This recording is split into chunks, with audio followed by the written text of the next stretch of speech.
Welcome into the Devon Corporation Asia Pacific International Showdown.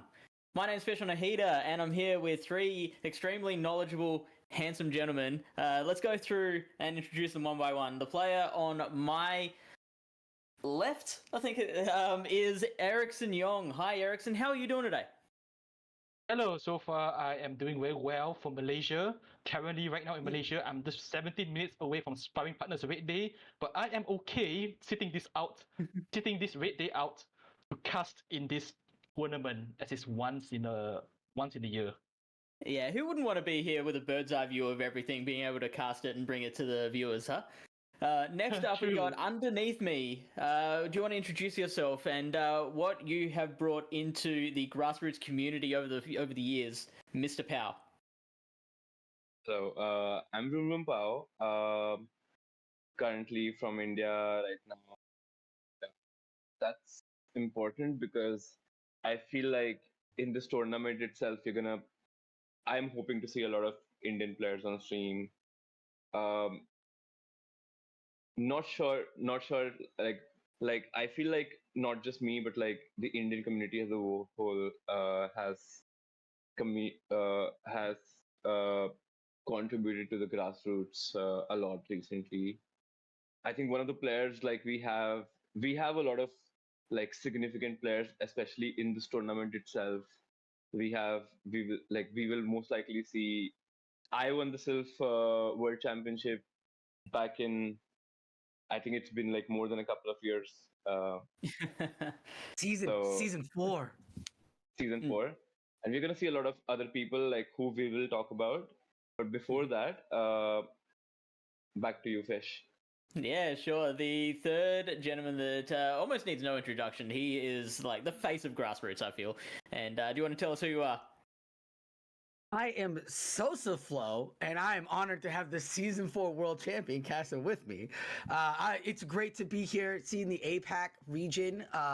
You're talking about the bird's eye view. We get to see all the teams that are coming up here. It's the 6th meta of Season 2. It's been quite a ride building a team and trying to figure out what you want to build. And I have done a few practice tournaments, and seen some people bring in some wild move sets on Pokemon that you weren't expecting them to bring, and we'll be excited to see if they bring that to the table today on this big stage tournament that we have with the APAC region. Let's go! And you, Mr. Fish, this is your region, right? Weren't you doing something with APAC just a couple weekends ago? Yeah, I may have been. I was casting for the Brisbane Regional Championship, and that was so much fun. But now we get to turn our attention back onto the grassroots scene where it all began. We will get to what the meta is looking like, because you guys, but just before the stream started, we were trawling through all the teams and like jabbering back and forth at each other. It's been really exciting. But first, we need to cover what this actually is. And so the Asia Pacific International Showdown is one of 4 international showdowns that we are holding throughout the season. Anyone can join these showdowns, but only people from that region are eligible for the cash prize. It's just a little something to show our appreciation for joining up and being part of the scene. It's $100 cash prize, but also the winner will get, and anyone is eligible to win it, the winner will get an entry into the Devon World Championship happening at the end of the season. So this is going to be a Swiss bracket, and at the end of the Swiss bracket, whoever has the highest standing will get that invite. And if they are from the Asia Pacific region, then they will get an extra $100 cash prize just to congratulate them for a job well done. Now, you guys have taken a look through the list of players that we've seen. We'll start with you, Ericsson. Is there anyone from your region that you recognize and you're excited to see, and that we should watch out for? To be on, okay, for me, first of all, also, I noticed there were many players, especially from the region of India. But then also we also have many participants all over the world. Besides having, first of all, we have Rivalet, who is the defending Devon World Champion from Season 1, participating in tournament. And also from the list, I also noticed there's a guy named Warrior JMac who is a regular in the APAC region. So with all the experience they have, we wonder to see how far can he go. Yeah, and VroomVroomPow, I know you're really passionate about the Indian community. Ericsson mentioned the Indian community as well. Are there any players from India that are participating today that we need to watch out for? Yes, I think the Indian regional for the play Pokemon just concluded, and there are lots of names which were present there, which were also present here. I think the most significant is Boy, because he was number 4th in Hawaii last year. So, and he's been constantly involved in like Sylph before. He's been constantly involved in Devon. Someone who I have known to work with, like we're working, like the moment like the meta gets restricted, like like he also gets going. Like I have felt that he can adapt to any situation, and I'm excited to see like something. He will always run like something spicy, something interesting, and still manage to win. Like those are the kind of players we sometimes highlight on Flash, sometimes highlight on Devon. Apart from him, it's gonna be Nava Empire, like who's the top Indian battler, who's gonna be Dekachan, who is the top Indian battler. A lot of other players, like I can see like Albro 009, Backbencher 3, like lots of people who are relatively known names in the community. So I'm glad to see such a huge turnout from Indian players. So we will see how it Absolutely. goes. And we'll be keeping our eye on those Indian players now. I believe our first matchup is ready to go. So we are going to... we get to talk about the meta as the first matches are unfolding. So it's going to be myself and Eric Yong. Let's move over to the first match if we've got those graphics ready. Yes. Let's look into it, man. I'm so looking forward to our first match today. That's right. And so what have you been seeing? I know you were talking through what we are seeing on the team so far. Anything interesting that you want to point out? Me, I have noticed that there are a total of 49 Shadow Pokemon featured out of the 43 participants. Okay, Yep. like out of 43, we got. Is it just like one shadow per team, or are people doubling up on them? There were some with two shadows a team. Yeah. There were many with for example, at least they have 2 shadows in their teams. And the most common thing is Sableye and Alola Sandslash shadow. Right, okay, yeah. So I thought you meant the Sableye was one of the most popular Pokemon, which I know it is going to be really, really popular. Sableye is so dangerous now with that addition of Dazzling Gleam, especially I think the Shadow Sableye. The power of that Dazzling Gleam, even without the same type attack bonus, just enables it to flip a lot of battles that it shouldn't. Like the amount of Pokemon that can resist both a Foul Play and a Dazzling Gleam, very, very minimal in Pokemon Go at the moment. Yep, it's true. It's like a surprise arsenal to your opponents. It's a surprise weapon that we can deploy also. And there were some players also running 3 shadows in the team, especially Shadow Drapion. Observe that Sableye, Sandslash, Alola Ice Sandslash, and Drapion Shadow are the most popular ones. Yeah, absolutely. And everyone unlocked the 3rd move.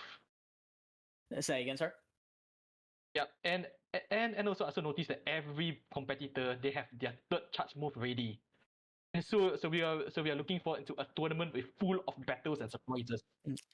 All right, let's go. Let's get into it. So we are looking at Yada Vipim versus PokemasterGTBAK, and we begin with a not very good matchup for Pokemaster. That is Dugong into the really, really bad matchup, and it's now quickly switched to Sableye. Oh yeah, before that, Yada Vipin also, he's one of my very regular battlers in my tournament. And wow, he's launching his first charge move, Dugong. He's launching his first ice type attack, on him. Is he going to shield it? Oh no. No shield, shield so it. that makes it a little bit easier for the Raticate to come in and tank this Dazzling Gleam. It is going to be super effective, but it is damage nerfed now because of the Icy Wind, and that Raticate is a little bit bulky. So the fact that it leaves it in the green, doesn't take out quite 50% of its HP, means it can tank another one, and the Shadow Claws are triple resisted as well, which means that it can comfortably no-shield this and do a lot of damage, even though... Oh, hang on. Wait, what happened there? Wow. Wow, Wait, okay, maybe what those is extra Shadow happening? Claws did make a difference. Yes, especially I do not know why. I'm just looking forward to see. Is it a strategy for him to either tank all his damage and just sweep his opponent? Wow, yeah, Because- we'll see yeah. how it goes. The Dugong is now going to throw one more Ice Shard, which will get it a little bit past the next Icy Wind. The Gallipod's going to come out, and this is not a good matchup for the Dugong, so it's just going to get straight out of there. We do get Hakamo into Hakamo, and there is a bit of an energy lead for one Hakamo, so we'll get there first. However, Vipin is throwing a Brick Break so that those extra Dragon Tails will do a little more damage. Yeah, it seems that the tactic right now is just to leave it to a 1v1 right now. So now it's Golio's spot against the Dugong. Yeah, so Let's Dugong's see. going to have to do a lot of work because this Gallipod is healthy and it resists everything the Dugong has to throw at it. You see how much damage that first Icy Wind is doing, and if it had a little bit more health, then it might be able to stand up to these X-scissors, but it's a pretty low HP at the moment, so it just maybe one or two X-scissors might be enough. Yeah, yes, because if Dugong can land a few more Icy Winds, at least Golio's spot's attack can be lowered, and they can tank more, and the Dugong can tank some damage a bit. Right now, this seems to be a very, very interesting matchup. Yeah, and Dugong is trying as valiantly as it can, but I think this one X-scissor will be enough. Dugong is going to throw up one last shield in hope, and then maybe hopes for like a meteor strike or the game to be cancelled halfway through. Gets to that final X-scissor, and that should KO. I mean, it has been debuffed a bunch of times, but that should still KO that Dugong, which it does. And Pokemaster capitalizes on being able to flip around the alignment and take that battle. Wow! So this is the first victory of the day. And it goes all the way to PokemasterGTBAK. Pokemaster. And that was very impressive after coming back from such a bad lead to be able to regain the alignment into a way that they wanted. So being able to match up the Gallipod into that Dugong later in the battle meant that he was able to wrestle back advantage. Yeah. This is very, very interesting comeback story for me. But then right now in the second game, I am trying to guess who are they all going to open with, because the first one was pretty bad. So I'm trying to go through Pokemaster's team. In my prediction, he might want to open up with a Sand Slash right now in order to deal as much damage before switching up into another Pokemon. Yeah, and what do you think of the Alolan Raticate pick on Vipin's side? To be honest, the Alolan Raticate could be. I think when he registered it, he is preparing he's anticipating that there'll be more people using Fairy type mons and so on. And Alolan Raticate's mission is to tank the damage. Is to basically tank the damage and or basically to bait shields from the opponents. Yeah, absolutely. It would be a lot better if it could tank multiple Dazzling Gleams from an opposing Sableye. If it could do that, then that would make it a very, very dangerous Pokemon. Unfortunately, it doesn't quite have enough bulk to be able to do that, and so that makes it a little bit tougher to bring. Yep, it's true also. And also notice that even Pokemaster GTBAK, I noticed that he have okay, so Drapion is Poison Dark, Guzzlord is Dark Dragon, Sableye is Dark. post dark. So that meaning that the basically three or two. Alright, sorry, I'm just going to interrupt you there because we are into game number 2. This is another matchup that is very neutral. It is the Sableye into the Glalie. So Glalie with that new update of the rollout, meaning it gets to those avalanches pretty quickly in 4 rollouts and then 3. So a little bit faster than what the Ice Shard was doing. 1 foul play is going to come through from the Sableye. How much damage is this going to do? It does take it into the yellow, so it won't be able to take another foul play. Yes. Oh, wow. Now it's an ice v ice move. Is he trying to bait some shields, or is he trying to to Gladys Avalanche? And wow, it's not very effective. Even though it's Shadow, it's still taking a quarter damage. Yeah, that was a fair bit of damage for a double resisted move, wasn't it? But now the Shadow Ball is going to have to be shielded. So Pokemaster is down 1 shield. Will we see them stay in? It is a Powder Snow Sand Slash, which means it is able to resist those fast attacks, and that relieves a bit of the pressure on Glalie's side. Now we see a shield. Wow, so he's investing in it. Yeah. And now Glalie is using Shadow Ball. And he have to shield it. If he doesn't shield it, what a save! Wow. Okay, so we see the double shield into the Sand Slash, and so the Sableye on Vipin's side is going to come out, and it's going to try its hand. It is just going to take 1 foul play to KO that Sand Slash, so the Sand Slash is going to throw as much damage as it can before it goes down, and it does so much damage to that Sableye. Unfortunately, go on. Yes, and now this is the best chance for Sableye to take down the Sand Slash, and now at least there's 1 out of the way. However, we just need to know that Pokemaster have a shield advantage. And the Hakamo is going to come out and get 3 Dragon Tails of energy. That is going to make a reasonable difference. However, it does have a little bit less HP than Vipin's Hakamo that is coming in now. So while Pokemaster will be able to get to a Dragon Claw, and that is going to pressure that second shield from Vipin, the fact that it is on lower HP means that Vipin might be able to Dragon Tail all the way down. No, the energy lead is enough. Hang on, we got a catch, and Glalie is going to take that energy on the chin. Glalie will sacrifice itself. It's going to throw itself on the grenade on behalf of the Hakamo. And wow, it's still standing. The Glalie is still standing. Still standing. That was a heck of an undercharge. And this is right now all we need to do is make sure that this Dragon Tail can deal a significant amount of damage to Sableye. Otherwise, the Hakamo is already down. Oh no, it's yellow. Yeah, the Dragon Claw wasn't enough, and so this Dazzling Gleam is going to destroy the rest of the Hakamo. It is double super effective, and Pokemaster is going to take that battle. It is now 2-0 Pokemaster. 2-0. Yes, because from the matchup I observed just now, he is trying to do a sacrifice play with Glalie, but in my opinion, it's just a case of very poor matchup this time.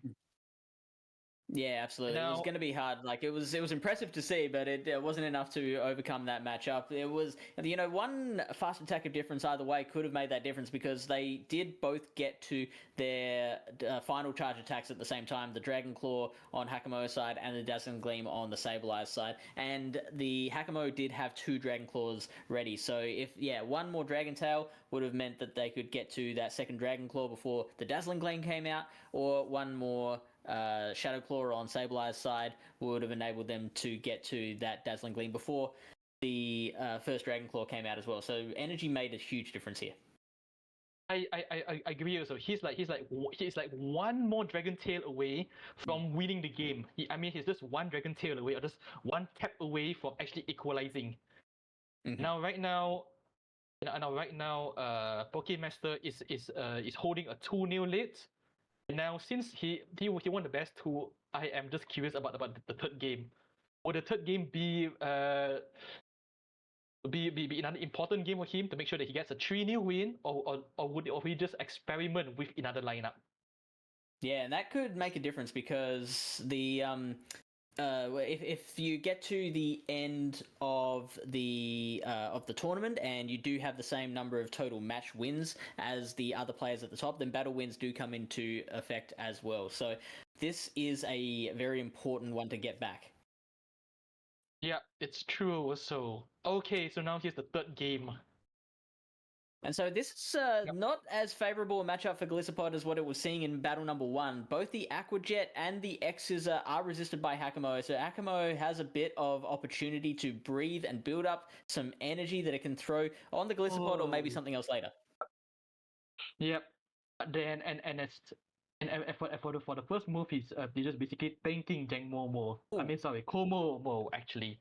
Because here is the things I like to say for viewers. In PvP battles, most of the people, they would rather leave their Pokemon at the second stage rather than the final evolution stage. Yeah, that seems to be the case more often than not, doesn't it? And so the Dragon Claw is going to be shielded by Pokemaster, and that will enable Sableye to get up a couple more Shadow Claws, and then just a resisted Foul Play will be enough to KO it from there. It is a bit of a risky game, seeing how much you can build up before throwing, because those Dragon Tails can get you so low that you might not be able to do anything with that energy afterwards. Yep, and right now... And right now, Yadav, he have the shield advantage right now after tanking a lot of things. And right now, it's all the... And yes, Sableye have the chance to get out another Dazzling Gleam, or at least deal a significant damage to Dugong, so that his team will have the advantage. Yeah, and while Foul Play more damage per energy, Dazzling Gleam does do more damage overall, so that is the better move to throw if you can only throw one attack. We see now Guzzlord into Glalie, and Guzzlord's not going to want to take on these avalanches. It's going to be frozen over if it accepts one. Pokemaster will eventually shield, keeping us waiting though. And yes, avoid his shield. However, right now, they are now at the... right now Pokemaster is lacking a shield advantage right now. So that means his team is wide open. If he can do it. It looks like the Pokemaster's Guzzlord has already been snowed under because of that white skin. Look at how much damage that avalanche does. And now it's going to be all up to Glisopod, who does not have the shields. One Aquajet is going to be thrown on the Glalie, and Vipin will choose to shield that one. One Shadow Ball will be enough. Maybe even an avalanche, but if you've got the opportunity to build all the way up to a Shadow Ball... an attempted catch onto the Dugong. And Pokemaster was quick enough with the reflexes, is going to throw the XxDainsleifxX, which is the better attack, but it will not KO the Dugong. So now the Dugong will be able to get to a move. Will this Drill Run KO? Yes, it's not... you're using ground type move against a bug type Pokemon, but Drill Run, it's not very effective, but it's still sufficient to do the KO. Yeah, so that was excellent shield management on Vipin's side, enabling them to wrestle back that one battle, and they salvage a 2-1 out of that, so that's pretty good on Vipin. Yep. To be honest, it might be a 2-1, but then now Pokemaster GTBAK might be at a disadvantage if it ever gets to a tie. And right now, also... I'm noticing that in round 1, we do have some conflicts in scores right now. Oh, there always is, isn't there? Let's bring in our other two casters to get their opinion on that. Hopefully they were watching closely because I want to get their takes. Sure, man. I'd like to see some opinions. Hello, guys. Welcome back from the other... Glalie is thick, and so Eradicate can take that much of a Dazzling Gleam. That was really shocking. The Eradicate walked out like half health. It was like, oh, did you throw a fairy move at me? I'm sorry. What happened? Yeah, sorry about that, bro. Yeah. To be honest, it makes me want to adopt a Glalie in my GBL games already now. It make me want to adopt one. I have to check if I have a good IV for it right now. It's so bulky, man. Yeah, those are some great matchups that we just watched, and you saw a lot of what this meta is really going to be like. Bug water type, a lot of ice type flying around, and some dragon with some Sableye. Those were that's been the key kind of factor here in this meta. I've noticed as we're almost halfway through it, and we're getting more and more teams settling down now. It was really interesting to watch, to see that in the tournament, they expose movesets where most of Devon tournaments, no movesets are exposed. So you know now whether or not what Glalie rocking, you know what Galissapod's rocking, where I've seen some Gallissapods and myself running Aerial Ace on it because of the mirror matchup or because of Araquanoid. But now you know what some of these battlers are bringing and what some of these Pokemon have. So it's really interesting to see that exposure because that's a huge factor of this meta. Yeah, I'm actually amazed to find that there were. We found two competitors that didn't have an Araquanid, and they both matched into each only other. two. Pretty wild. Yeah, so many people they were using Glalie with rollout in this tournament, and also and also Glalie you can even learn Shadow Ball, and which makes it a huge counterpoint actually. Or basically Yeah. So how does that matchup go? Yeah. Do you know how the Araquanid Glalie matchup goes? Yep. I do. Hold on, I played it again. Yes, I do. Ryblet just rocked me with it. And I was like, oh, Glalie. And I tried it myself. And it's just one of those Pokemon that you really, if you're feeling it, it'll work in your favor. If you're not going to like it. Yeah, it's not a great win there against the Araquanid. You barely walk. You limp away with 15 health, even if it's just going straight Bubble Beam. And Avalanches do a normal of 29 damage, and Shadow Balls do 43. So it's just, and after the first debuff, you're looking at a 35 damage. So it's still, you're not. If you come up with some extra energy, you could be well off. Like when he farmed up all that energy with the Glalie there. Who had it? Yada. When Yada had all that energy on Glalie and would have opened up on Araquanoid if there was one, it would have been a really interesting matchup there. But if it's just straight up on each other, Araquanid's limping off with like 15 HP and no energy left. Vroom, I'm keen to hear your comments about how to play opposing like Hakamos against each other, because I find that like a really tough one to navigate, the Hakamo mirror. Yeah, so I feel that it's pretty interesting because like they don't debuff each other's attacks. So I think what one of the players might do is they might they might not throw anything and shield the Dragon Claw and just farm all the way down and unleash all the energy on the next Pokemon. Because even something like Dugong, as we are seeing, I think in the previous matchup we saw Dugong being the typical Pokemon that's supposed to counter Hakumo, but it's not going to appreciate like two big breaks like from the Hakumo once it has farmed down in the mirror. So it would be interesting. I think different players will have different approaches. Some players might farm all the way down. Some players might throw a move and no shield at the very end. So some players might want to leave their own Hakumo at like 1 HP and then decide to farm down with something else.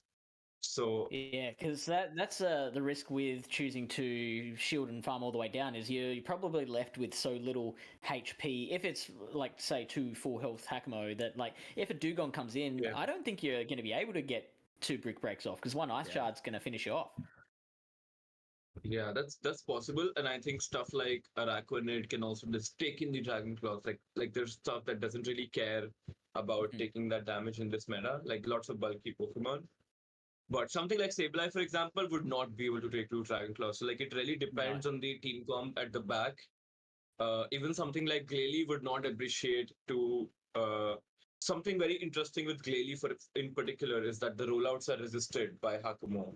So it's pretty neutral, interesting matchup. Like if Hakumo has a bit of an energy lead going on, then I don't think Glalie can really beat Hakumo. But I think we will figure out some of this mirror matchups like in the coming battles. Yeah, 100%. And so Hakamo is not the only dragon that is eligible in this meta. So have you been seeing or using any other dragons of your own? I've seen some Guzzlords. I've been using Gudra because you have all the Yeah. water typing out there. Gudra with the Thunder Punch and the Aqua Tail there. Especially, I came across a Sand Slash that wasn't even running Ice Punch. It was Aerial Ace and Drill Run, and I actually lost the matchup because I swapped out the Gudra on the Sand Slash, and that was what it was meant for. And I brought in my Araquanid, and they're like, "Aha! Aerial Ace!" And with all that energy, my Araquanid was out.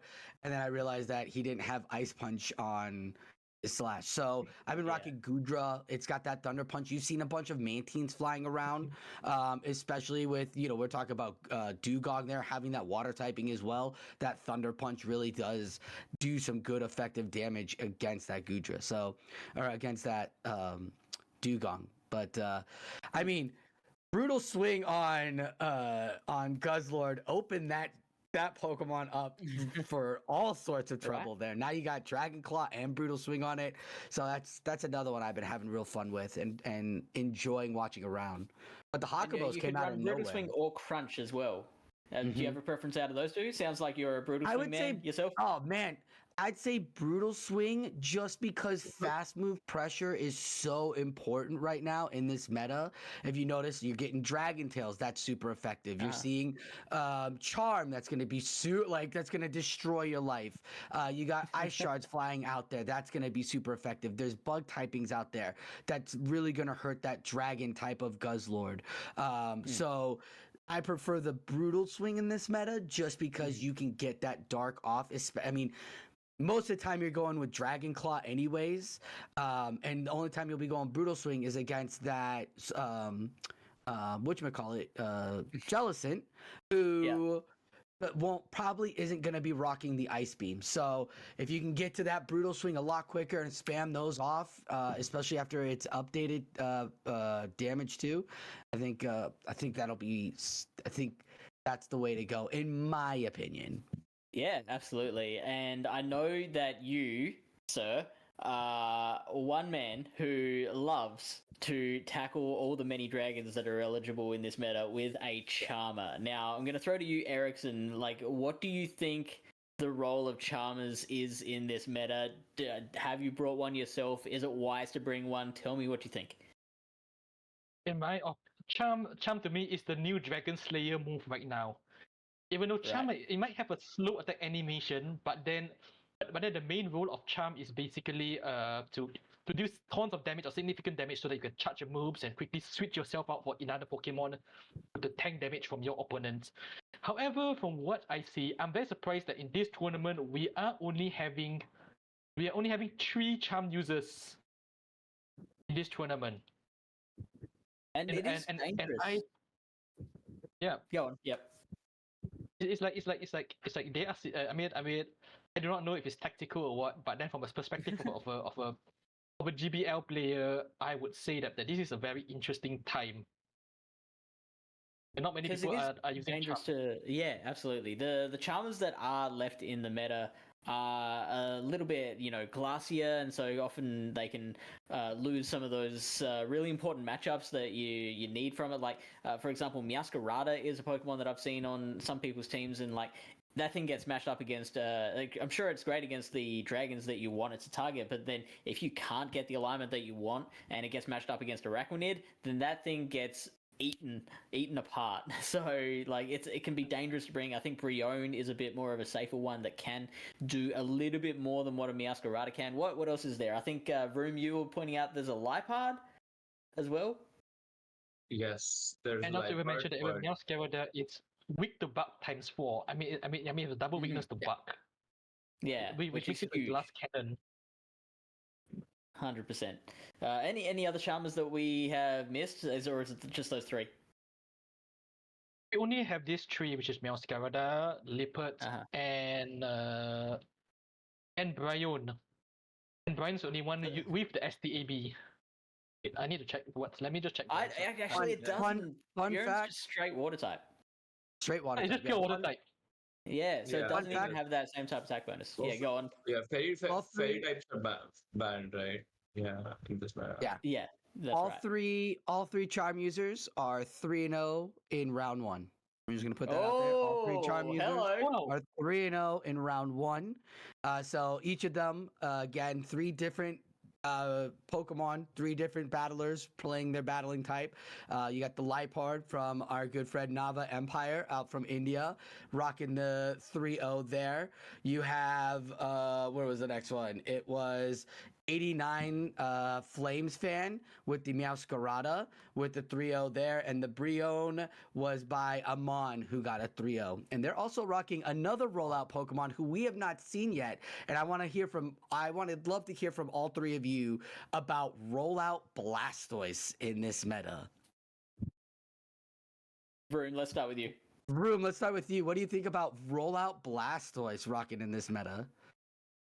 Yes. So when I've been doing like I've been doing like surveys of this meta. I've been trying to understand like what in every like good well-designed meta there's always this neutral pick, and you might think it's Sableye like even based on the previous battle, but in my opinion it really is Blastoise, like a Pokemon that with energy can beat everything in this meta because it's got bulk, it's got Hydro Cannon, and for dragons it's got Ice Beam, so practically covers everything, but then it does not guarantee that it wins versus everything. It just means like it's a Pokemon that is neutral versus everything. I am seeing one Pokemon that beats Blastoise, which is Tentacruel in the tournament, but like there's nothing else which I can say guaranteed like, oh, this beats Blastoise, because Blastoise gets a couple of rollouts, it gets going. The Hydro Cannons, like they're like the first one is 4, and then the next one are like 3, 3, 3, 3. So like imagine a Hydro Cannon coming like every 3 rollouts. Yeah.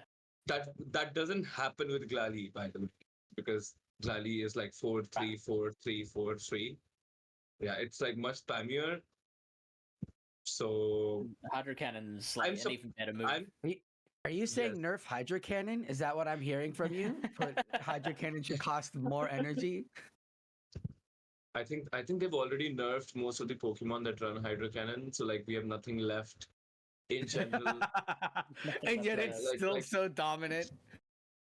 Yeah, like we went from like Swampert to like Wishcash to like Quagsire because Hydro Cannon wasn't good anymore. So by the way, yeah, I do need to mention that if you are waiting for more battles, because that's kind of what we are here to see, is just more battles. We are dealing with a dispute at the moment, so we are waiting for that to be resolved before we move on to the next round. And we are, right now, using that round 2 have opportunity. just started. And we have completed the dispute. Excellent. So we are going to be going into round 2, and Vroom and Sosa, you guys will be casting this one. Are we ready to throw over to you guys, or? I mean, we can take it. We are not. We'll be happy to take it. I do know who the matchup is going to be, and it is going to be Warrior JTizzler. Ericsson, you said that he's popped up in your APAC so many times. What are you expecting from this NA battler who's who's always on Flash and one of my favorites to battle in when I get my first looks into metas? To me, Warrior JTizzler, he can be a quite unpredictable opponent. But then at the same time also, he is a very interesting. His picks. Wait, I am now going to let me check his picks right now. He's got Guzzlord, Golisopod, Sableye Shadow, Slan/Shadow, Hakamo, and Blastoise Shadow. We were just talking about both of those 3 Pokemon. shadows. Yep, and half of them are shadows. So that means, in my opinion, he's going to play a very offensive strategy. Yeah, he's gonna go after those especially shields. with that Charmer as well. That's that increases the offensive firepower on his team. Yeah. And together with the experience that he have in many tournaments, as he pops up in so many tournaments, we would like to see how far can he perform in this one. And on Aman's side, we have Aman is rocking the Blastoise that we praised so highly. We've got Hakamo, Dugong once again. We've got Shadow Dragonite, Shadow Sandslash, and the Brion. So sorry, Aman is rocking the Brion. The Warrior JTizzler is not running the Charmer, so my apologies there. Got to take that back. Shadow Dragonite. What do you think of that as the Dragon user? I don't like it. I don't like it Okay. because That's a very interesting of pick. the ice. It's an interesting pick for sure, but are you really getting to those superpowers? And superpowers just debuffing you. So you're only using superpower against the only real ice Pokemon threat out here, and that's the Sandslash and Dugong, but you're debuffing your defense. So those powder snows are chunking away more of that dragon / flying typing. So you're just losing out and debuffing yourself faster. I don't like. I feel like you could get a safer pick somewhere else, but this could all be bait advantage or bench pressure to draw out the opponent's Sandslash. Ericsson and Vroom, do we agree or do we have different takes? For me, this is the only Shadow Dragonite I saw. Aman 82 is the only Shadow Dragonite user, let alone the only Dragonite user in the whole tournament. And I do agree with Sosaflo on that. Because also my opinion, I think that the strategy is just for him to get some hits or basically to just be the glass cannon attacker. Yeah. And So so, DPS. Vroom, tell me, you be the counterpoint. What advantage can Dragonite give you over any other dragon? Can you think of something? I Nope, think, okay. yeah, no, I think the flying. I thought the flying type maybe, but like now I'm seeing that as more of a disadvantage because of the so many rollout users in this meta. Like Right, yeah. Rollout, Normally oh flying my would God. help you resist bug, but you've got Hakamo with the fighting typing that does that for you as well. So that kind of cancels that out. yeah, but Aman did go 3-0 in the first matchup, so I mean, it's sometimes like what they say, right? Like it's driver, Oh not my the car. So we might see some amazing Dragonite gameplay here. Mm. So I'm gonna have to make a shout out because Brion is here and Brion has targets against half of Warrior JMax's team. Brion can hit the Guzzlord, can hit the Hakamo, can hit the Sableye. So we're really gonna see Warrior JMax maybe only bringing 3 Pokemon because the Sandslash has to come to everything.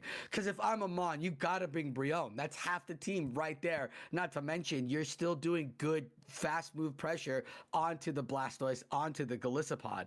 The only thing you're really worried about is Sandslash. So it's if you want to save that Brion, kick it in the back or lead with it, but it's depending on the call of on Warrior JMax. But I think he's forced to bring the Sandslash almost to every game.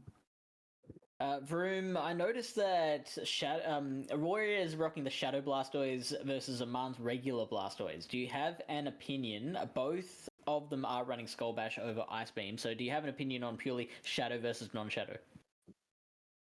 yeah, I think Shadow must be better versus Sandslash or Sableye, for example. But of course, like not a lot of bulky Pokemon. As we are seeing, like on both sides, there's lots of Shadow Pokemon. So I do feel like having Blastoise as a bulky anchor would help a lot. But as you mentioned, like Warrior JMax is coming in with a lot of firepower, like hard hitting charge moves, hard hitting fast moves. We're probably gonna see a lot like.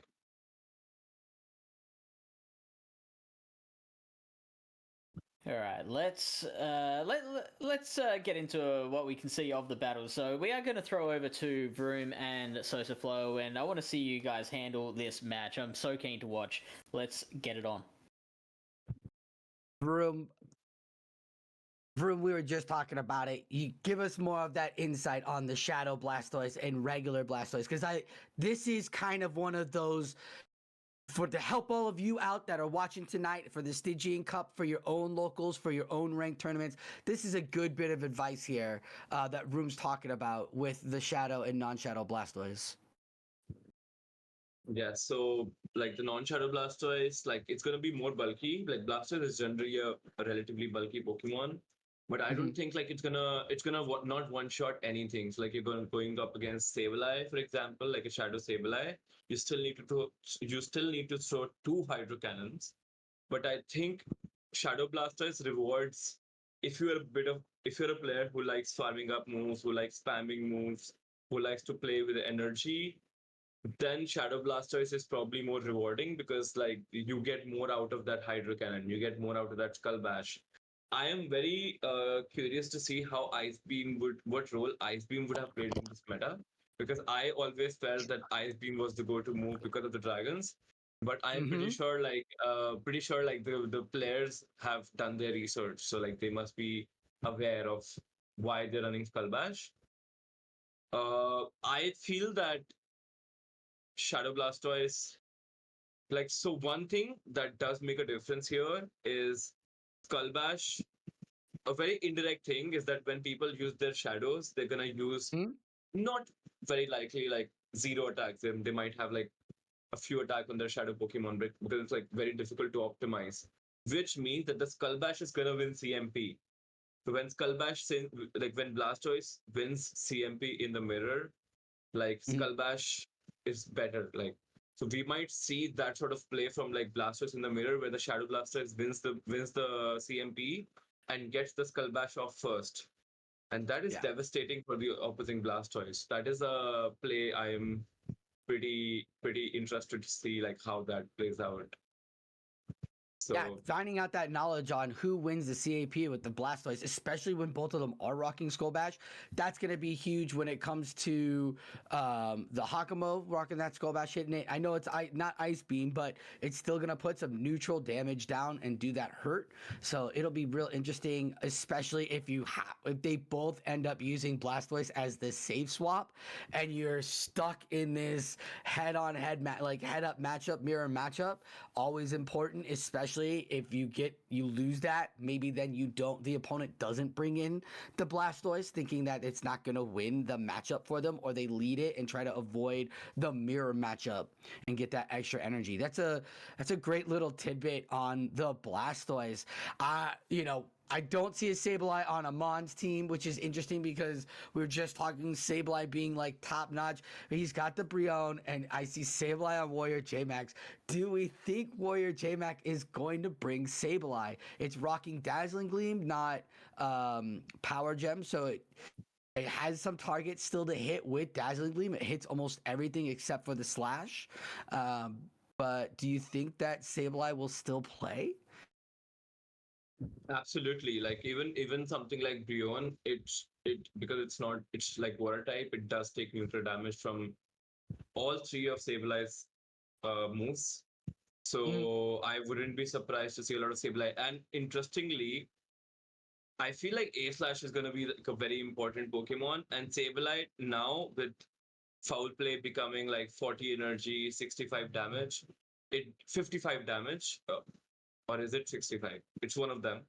It does beat A Slash. It does beat A Slash in the tours. So Sableye flipping that matchup, and if you think about it, like A Slash, the person who's able to like handle A Slash on either side, is the winner in this matchup, because like being Brion, like lurking for Warrior JMac, Warrior JMac has to bring A Slash. Warrior JMac has to bring Pokemon that beat Brion. So yes, that's why I also feel like we're gonna see a lot of Blastoise from Aman's side. So very interesting, like because I wasn't expecting to see two dragons on each team, and I'm still suddenly shocked there's at Dragonite. I'm still shocked at Dragonite. Yeah. Like, and we have like 4 dragons and a Brion and a Dugong and 2 A Slashes in the mix. So but like I think like Blastoise and Sableye are like really the Pokemon that break this seemingly RPS cycle, like between the dragons and ice and Charmers. It's going to be a real difficult. Again, we talked about it at the beginning with all 4 of us that, there might only be 3 Pokemon that we see Warrior JMac can really bring, especially if Amon's really feeling that Brion. Because if Brion comes in and like leads off and lands onto Sableye or Hakamo right off the bat, or Guzzler right off the bat, Amon's going to feel really good bringing in Brion for the next 2. So it's going to be a real big matchup, and I've noticed that in my practice runs with the Stygian Cup is that it's really very hard. It's really very RPS-ish. I have Brion on my own team, so it kind of puts you in an RPS, especially when everybody's bringing in the slash and no one really has counter.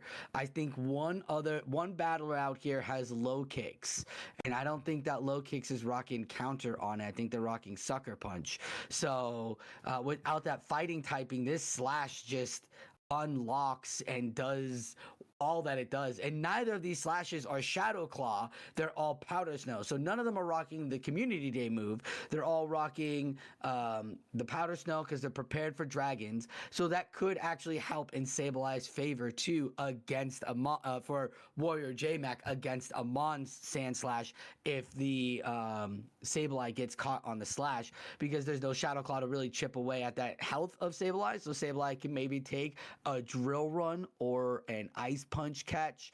So we'll see how Warrior JTizzler wants to do that, because Warrior JTizzler is meticulous about making his catches. The man battles at least 100 battles a day.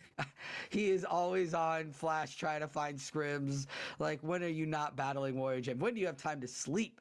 So he knows his counts and everything. I don't know where Amon comes from. Have you seen Amon? Is Amon from the Indian scene? Do we know where Amon is from? Yes, Aman. I think it's pronounced Aman, and he's from he's from India. He's from India. Yes. Awesome. Uh, Awesome. Love that. So I noticed that like Brion has basically like if Brion gets aligned on anything that is not A slash, like Aman should be good. Right. So that's gonna Just be mind-boggling. pretty interesting to see.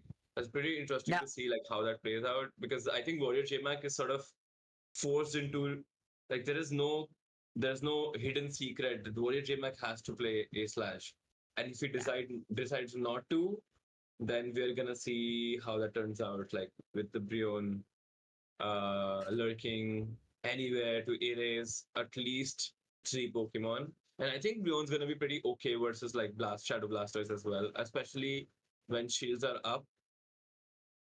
I think Brion's gonna be like decent versus even Blastoise or like even Golisopod, honestly. So it's the best charmer out there. I'm gonna throw that right out there. I'm not trying to poop on anybody else, but it's definitely the best charmer for you to use, because not only is it pure water type, so there's really no electric type really affecting it. Grass isn't really around. It's just a thick, healthy Pokemon that can soak up some damage there. The only issue is it just can't do anything. Oh, we're in the matchup as Warrior JTizzler does have the slash, and it's right into the Blastoise. So Amon bringing in that Blastoise. I believe this is leads. Yes, I don't see swap outs. And we're seeing that Blastoise right away throwing those rollouts. yes, and this is a very good matchup for the Blastoise, and we can see how much the Hydro Cannon does. Ooh. And A slash barely survives it. So, and what I'm seeing in the backline, on at least on one side, is also pretty interesting, because no dragons from Warrior JTizzler. Like that Brion is like really adding up. And So, yeah. A slash does reach the Ice Punch, right? So that's huge. A slash gets the ice punch in, but the rollout comes through, and oh my goodness, the health is down. Noticing that both Blastoise and Sableye are great save swaps. He has both of them. Warrior JTizzler kept both of them in the back. Amon's trying to figure out a way out of this, because this is not looking good. After that ice punch took out more than 80% of Hakumo's health. No shield, only one shield left. We talked about Warrior JTizzler being the aggressive offensive battler here, and he is proving it right now, as he's now with his giving up his first shield and has thrown a few charge moves, gets the Hydro Cannon from the Blastoise. Remember, there was a last rollout, and yes, it's CAP right here, and that is huge. As it takes down the Blastoise. We see the Brion at the end, but Warrior JTizzler is prepared with his own Blastoise. So like we're gonna see how this matchup goes. and he's just goes straight for the Hydro Cannon. This is gonna do a pretty good damage, although it's resisted. Like it does about 50%.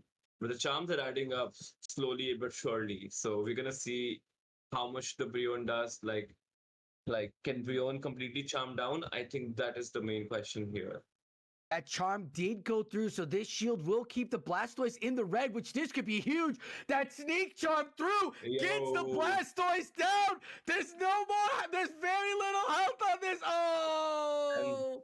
And Sableye gets the Brion at the end.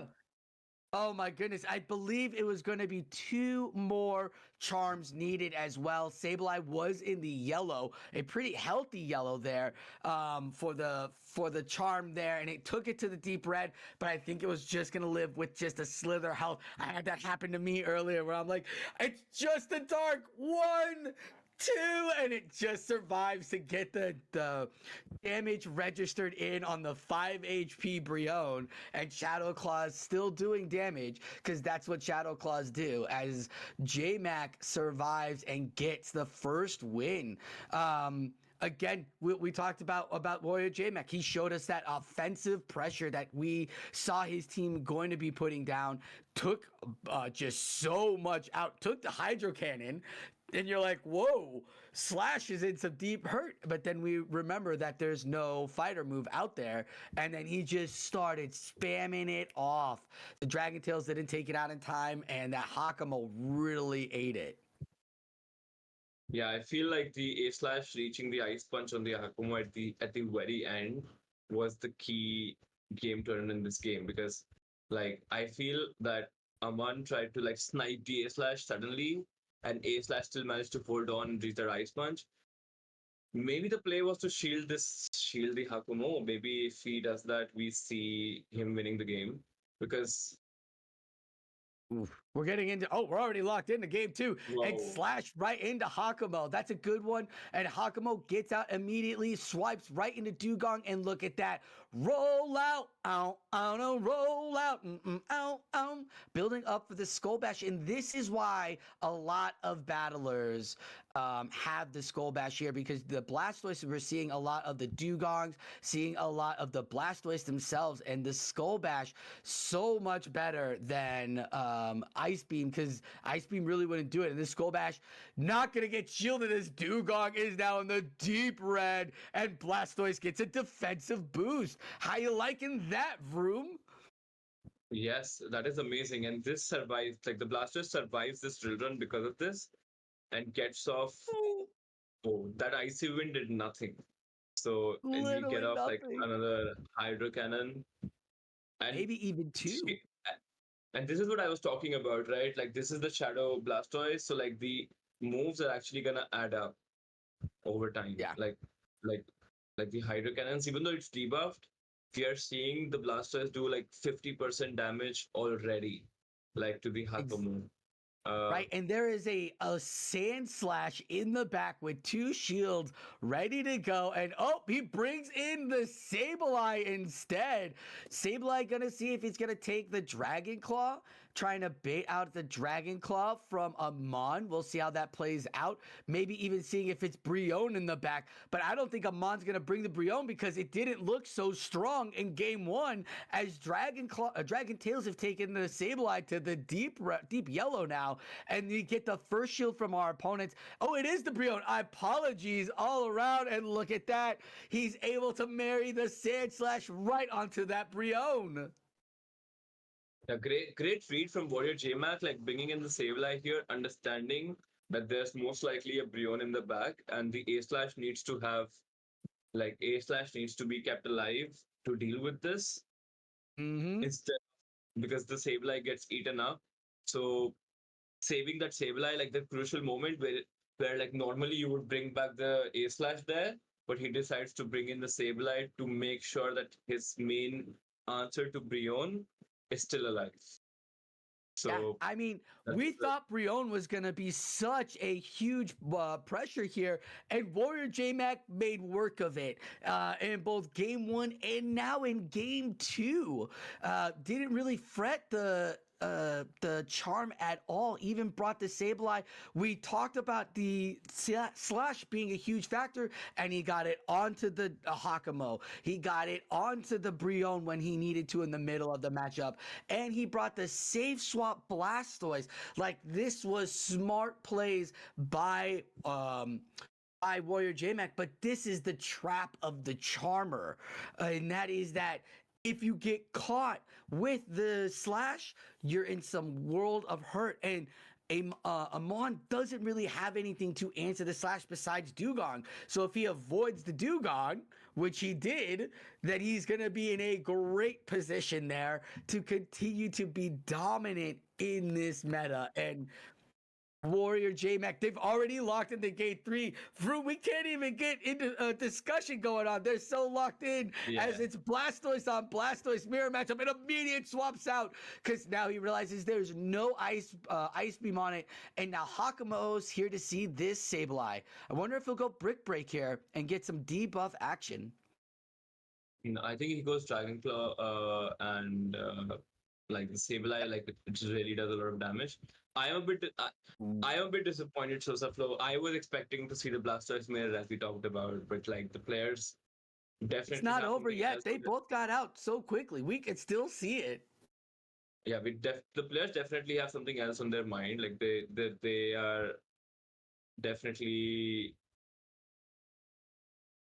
They're definitely thinking about what's in the back. I mean, Warrior JMac is feeling okay. He's going to take the Brick Break, give up the shield. I mean, look at what the Ice Powder Snow is doing to this Dragon typing. Even though it has that fighting typing that's effective against Dragon, Warrior JMac still putting it down. And the Ice Punch goes through both battlers, only having one shield. And it's the Blastoise coming back to the field. I guess we're not going to see that mirror on mirror matchup. We're not going to care who wins the CAP Vroom, as a Drill Run's gonna go and take the opponent Blastoise to the yellow, and Blastoise now with the same amount of energy, and we do see the CAP go to the shadow.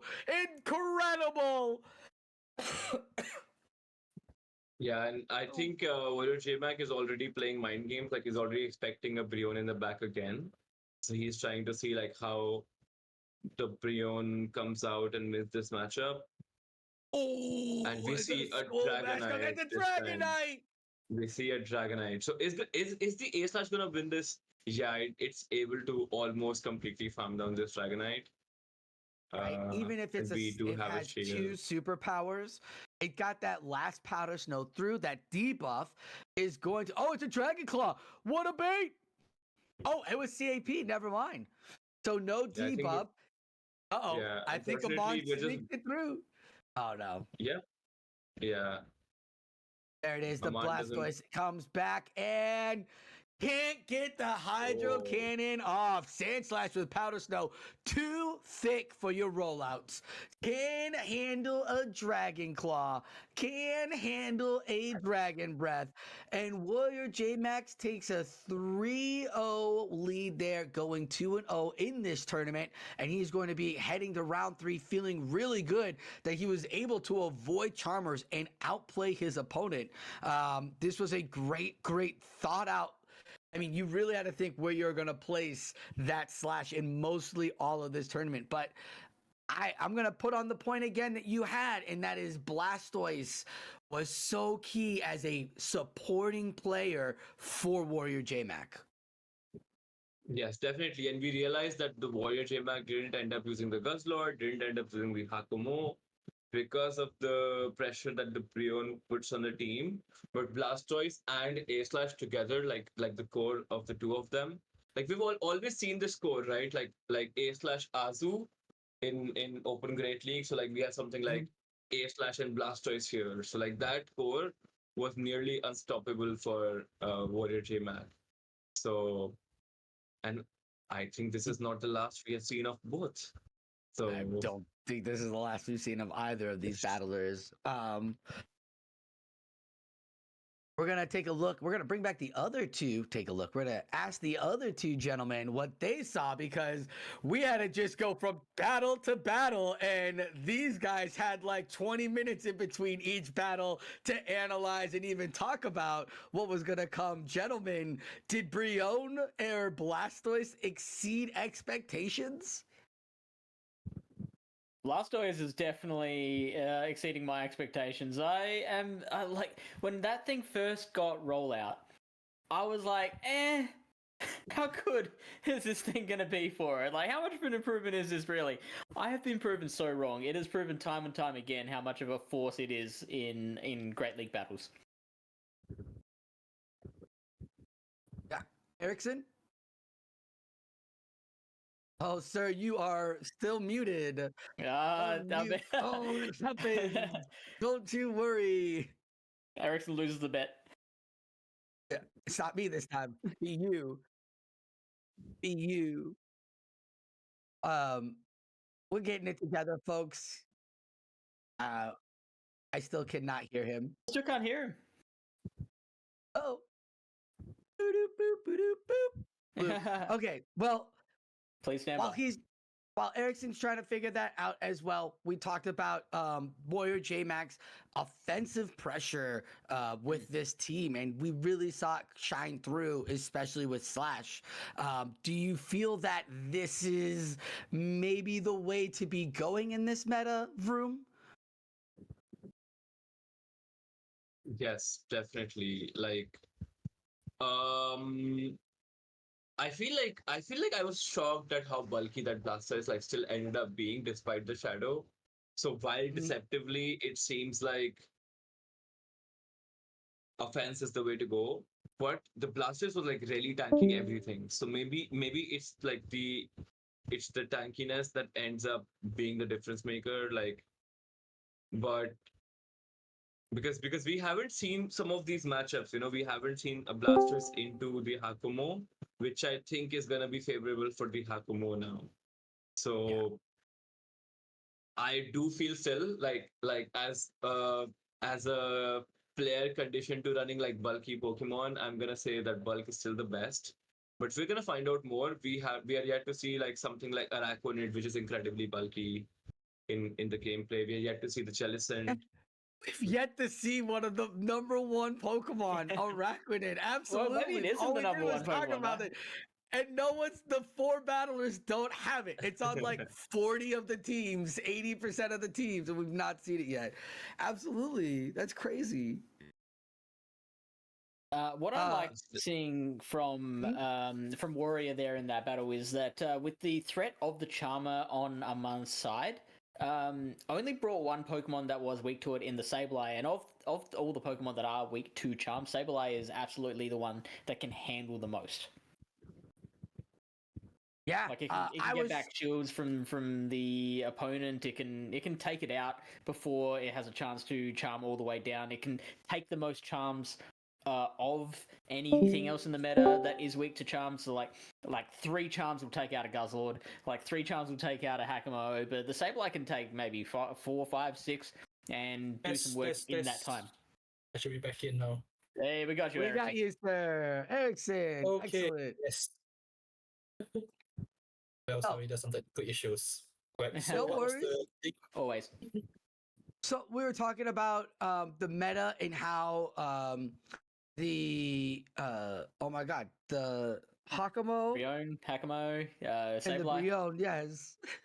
How Sableye was taking more of the charms. We asked you earlier how you felt about whether or not Brion or Blastoise exceeded your expectations so far in this meta. To be honest, at first it seems that Warrior J-Max is going to have a very huge disadvantage. But then for me, I'm very surprised that with his experience and with his skills, he managed to outplay his opponents and a clean sweep some more. He really know how to play the mind games, so that meaning this shows that in tournaments, especially in GBL or even in your life, if you have the right counters to things, but if you couldn't execute the plan or you couldn't really arrange it properly, it doesn't work out most of the time. It's also some life advice for us as well. Yeah. Yeah, in life you always need the right counters. Yes, so that you means need the right counters and plan out accordingly. yeah, totally. So that means the Warrior JTizzler is now already 2 rounds in. He's the only person not to have dropped a battle so far.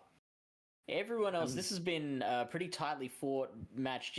Even after 2 rounds, every other person has dropped at least one battle. Warrior JTizzler is now the only person without a blemish on his scorecard.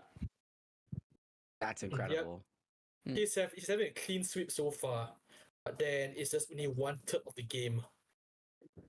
It's still early, but this is a 5-rounder, right? We're at a 6-rounder. Ooh. Yep. So there's still plenty of time, but this gotta feel good if you're JTizzler. Yeah. Yeah, so he does have to keep it up for a fair while longer. We are only a third of the tournament in.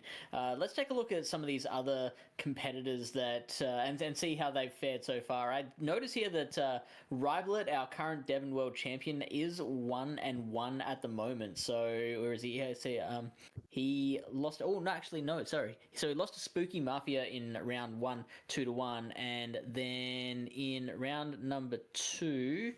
Oh, I've lost him here. Is it? Yeah, he is 1-1. Yeah. He beat Diorosaur in round 2 with a score of 2-1 as well. So that's a really interesting one. The world champ dropping round number 1 straight off the bat. You ready for it? You ready for it, Fish? No one's expecting this. I had this on my team, but I don't have a TM to get rid of frustration because Spooky Mafia is bringing the Palkia Shadow with Dragon Breath, Aqua Tail, and Fire Blast. So Fire Blast. Goodbye Slash. Yeah. Instant goodbye Slash, instant goodbye Glalie, instant goodbye Araquanid. Like, that Fire Blast is huge. On top of the Dragon Breath that it brings down, I can see why it had given Mr. Riblet a little bit of a hard time, as Spooky Mafia is also 2-0 right now. The only one it's dropped was 1 to Riblet. So there must have been something there in that battle. It could have been a squeaker that Riblet lost, but it is Spooky Mafia is coming out clean here and bringing in the Shadow Palkia. So that's pretty bonkers. Why do you think, Ericsson, that Fire Blast is the way to go there? Why that over the what's the Dragon type move? Is it Special Outrage, is it? Yeah, Special Ren. You want Special Ren? sorry. Yeah. Is the Shadow running Special Ren though? I don't think the Shadow knows Special Ren. Draco Meter, Hydro Pump, Draco Meteor Aqua Tail, is the one Fire Blast. Yeah. So why Fire Blast over Draco Meteor? To me, maybe the idea is to counter those ice types, or basically it's for it to be used as a final sweeper. From what I was thinking, the main role is for it to come as a substitute striker who comes out and score the knockout goal. That's the football or soccer analogy of that. It's I mean, it's a small chance that you're going to land one unshielded against, say, an Alolan Sandslash with Powder Snow that can probably just farm that thing all the way down. But like, if you got to have a second move, so may as well have it there, right? Yeah, or basically a surprise move. Yeah, totally. Riblet is not rocking Slash either. Riblet's ice Pokemon is Glalie. So it's taking him longer to get to the Avalanche, which means those Dragon Breaths can build up quicker for it. And I think that could have been the issue.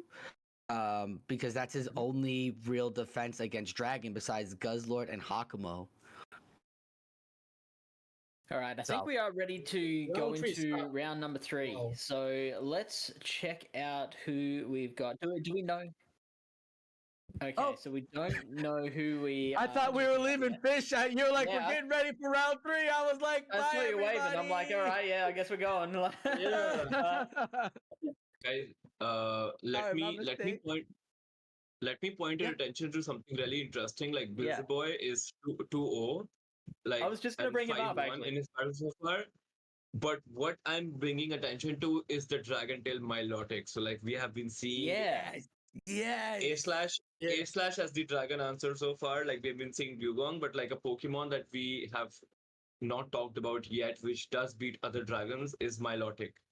So and he's 2-0. So I mean, like, so we might see a lot of. At some point, we might see some Milotic gameplay here. So And what it's do you not think rocking about Ice that? Beam either. Because it has Ice Beam. And it doesn't It have doesn't have Ice Fang, Beam. too? It's It got use Hyper Beam. Blizzard. doesn't It have this Ice one's Beam. got Hyper Beam. Oh, it's got Blizzard. It's got Blizzard. Blizzard. It's got Blizzard. Sorry. Yeah. Surf Blizzard and Yeah. Waterfall. I thought it had Ice Fang. Just- God, imagine if that thing had That Ice would be crazy. Still waiting for Niantic to give it like a bunch of moves. I think Milotic is often one of the more ignored Pokemon in the move updates. Like it, Mhm. I think like I have not seen any major move changes. Like the current move set is the move set it has had for the last 4 years. So yeah, Yeah, one of those Pokemon that I think is one move update away from being like pretty solid meta, I feel. yeah, exactly. Yeah, I Like, mean, it's something so like thick and she's so tanky too. Like, oh my God, she just needs just one thing. Give her Sparkling Oreo or give her Ice something. She's just right there. yeah, I think it learns. I think it also might learn like Avalanche or it does learn Avalanche, you know. So That would be if they dangerous. give it Avalanche, that would be pretty crazy. So Yeah. No, that's The a only great disadvantage I see top up. Yeah. But the only disadvantage I see is the matchup against the Araquanid, where you've got Hakamo Yeah. that is doing so well into it. The Milotic, which can do neutral damage with the Dragon Tails, and if it gets to a Hyper Beam, then it can do a lot of damage with that. Otherwise, a Surf's not going to do anything to the Araquanid, and so if that lands yeah, on, like, if you can't get the bait with the Surf, that's just going to be a huge waste of energy. It's going to take you forever to get to the next Hyper Beam as well, so that can be a little problematic there. Having said that, if you can land the Hyper Beam, that can do a lot of work against the Araquanid as well. Absolutely. I love the fact that we're seeing too all these like kind of if Lapras is banned, where people are finding other water tank Pokemon like the Blastoise, like this Melodic that they're using when then throwing off the instead of a Skull Bash the Hyper Beam or something like that. So it's still almost like they have that Lapras thick water pressure. I really like that from all of the battlers we're seeing today. So we've got Pokemaster, who we saw in the first round, is 2-0 as well. I believe the other competitors that we have seen so far are doing quite well. So we've picked a few winners at the moment. Who are some other names here? We've got some Australian battlers of the Australians in the tournament. I think JTizzler here is the only one that hasn't lost a match yet. So they are currently rocking a 2-0. But like most of the people who are on 2-0, they have dropped a battle at some point. So they're not squeaky clean like Warrior JTizzler is at the moment. No, I want to see how close they are to finishing too, because a lot of these matchups are literally coming down to like 1 HP and energy. We've I got noticed speaking there's of so many go on. close games. There's so many close games with this one. So that means I want to say that every match is going to be very exciting from this point onwards, I hope. Absolutely. Yeah. Let's take a look at who we've got coming up. It's going to be you and me, Ericsson. We are back in the cast as six, and we are waving goodbye to Vroom and Sosa. We are going to be. I'm hoping to see one of these matchups that are 2-0 at the moment. There's not too many left. Just getting the word from upstairs. It is Dainsleif and Dekachan. So let's take a look at what Dainsleif and Dekachan are running. Hopefully you watching have scored the link to the bracket and you can check out what these guys are running on their own. So if we bring them up, we've got Dainsleif is running Hakamo, regular Drapion with Crunch and Sludge Bomb, which is interesting. Shadow Sableye, the regular Alolan Sandslash, Blastoise, and Araquanid. What's Dekachan running? Wow, Dekachan is also running almost the same team as Dainsleif. They're running it's nearly the same, but it's only a difference. Instead of Drapion, there's Walrein, and the only difference is basically just what we say, Drapion and Walrein. and Deku-chan is having a Shadow Alola Sandslash instead of a regular Sandslash. So that means this is going to be a very it's like a what we say, a close to a mirror match at this point. Yeah. And so what do you think of those points of difference? They're both pretty unique picks in the meta at the moment. The regular Drapion on Dainsleif's side and the Walrein on Deku-chan's side. Do you have any thoughts on either of those? For me right now, what can I say is that this match will be a very equal. It's going to be like a very even matching. However, and then at this time, Sandslash also is going to have to be very careful against Hacker Omo, assuming it's going to be a duel between the two of them in the late stages. I'm expecting to watch this matchup most of the time. Okay, so like the Hakamo into Hakamo action, is that what you're saying? Hakamo versus Sandslash. I'm expecting this kind of battle. Yeah, right. Do you think we see Walrein from Deku-chan's side? Walrein. I may only see in the first game. I think it might only appear in the first game because Walrein doesn't really do any. From what I observe, doesn't really do any significant damage against anyone, especially Hakamo. And we got to know Hakamo counters Walrein if he can reach his brick break first. Sure, but do you think that the Walrein can handle the brick break well enough, or do you think like one brick break plus some Dragon Tails will be too much for the Walrein to handle? It might take a while, but then brick break it will give it an advantage at least. You have an advantage. Hakamo wins, assuming they use all the charge shields, of course.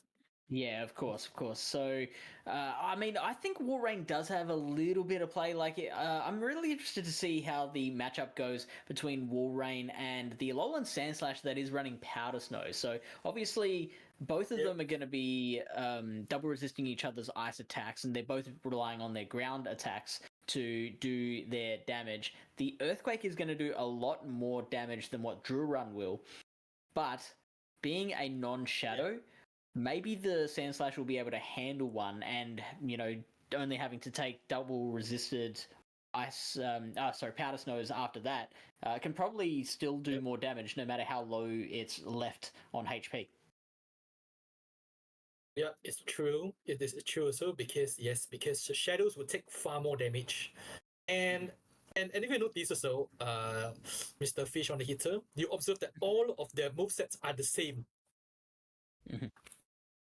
Right. All right, so that means this will be a game of skill. Yeah, right? Absolutely. So let's see what happens first up. Wow, that is a bad start for Dainsleif. Dainsleif is getting straight out of there into the safe swap in the Sableye. And Deku-chan not immediately coming out of there is going to throw an Ice Punch, and that is going to already burn a shield on Dainsleif's side. So Dainsleif already on the back foot. Yeah, this is... Yeah. Right now, Dainsleif is on a disadvantage, and now it's a Sableye versus Sableye right now. And no, so far, Deku-chan is just have the advantage of launching. Dainsleif right now is 2 shields down, so Deku-chan is now faced with an option. Is he going to keep the both of the shields? No, he's going to throw one up. That was an interesting decision because the Sableye on Dainsleif's side did have the Dazzling Gleam built up, and so that was a bait that enables them to get off another charge attack. This foul play now with some Shadow Claw damage occurring on Deku-chan's side is evenly matched. Yeah, now we get a catch on the Hakamo, so Dainsleif is now trying to fight as much back as they can. The foul play is not going to do too much on the Hakamo. You see it just takes it in a stride. Wow, and now they're back to the most evenly unmatched game. And now, watching the Sandslash taking an advantage right now with the ice moves against it. Can he tank it? And no, Hakamo doesn't tank the damage. So now, and you mentioned that earlier. Shields down, the brick break is going to do a lot of damage. So the Sandslash doesn't really actually want to take that brick break. Is forced to throw that energy as sooner rather than later. Now Araquanid's going to come out. This is our first amazingly Araquanid that we've seen this battle. When it was at the top of the PV Poke rankings and everyone was saying you had to have one on your team. Now finally someone's taken the message and is sending it out onto the field.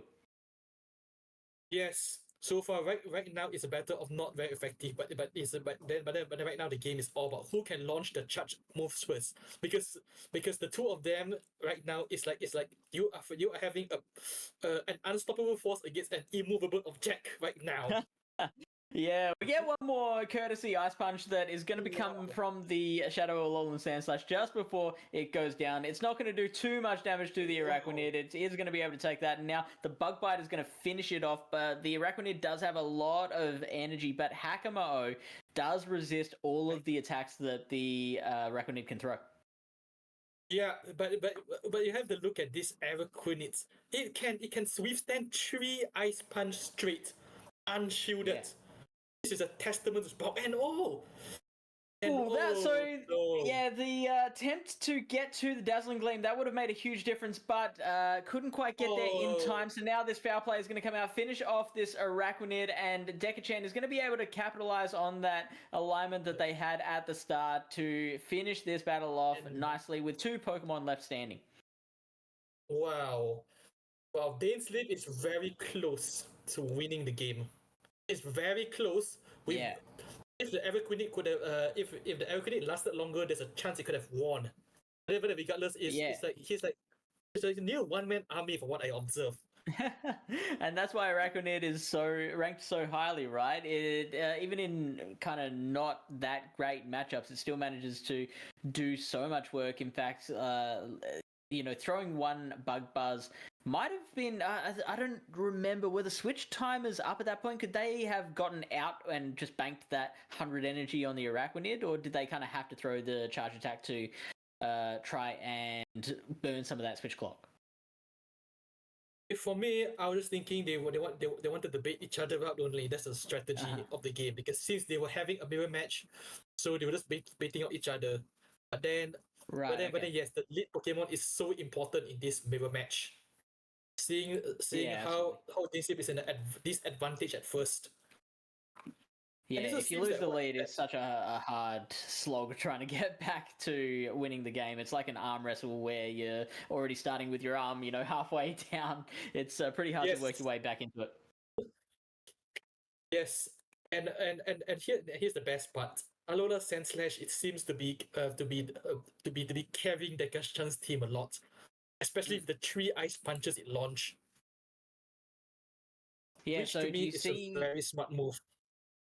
Absolutely. So I'm picturing that Dekachan would be keeping the Shadow Alolan Sandslash on their side. Do you see maybe a change up in the positioning? Do you think that it is smartest to go in the lead, or do you see it more as a pivot or a closer in the remaining 2 battles? I see it more as a pivot. I see it more as a pivot, or as someone who holds the ground.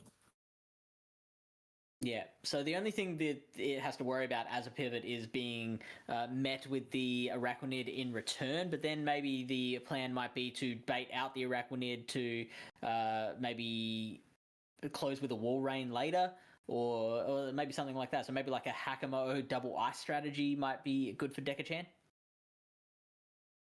I think the latter would be better, because right now both of them are very, very evenly matched right now, and if all of them having the same move, is going to be like, example, who is going to launch the first charge attack, who is going to punch, who's going to punch first.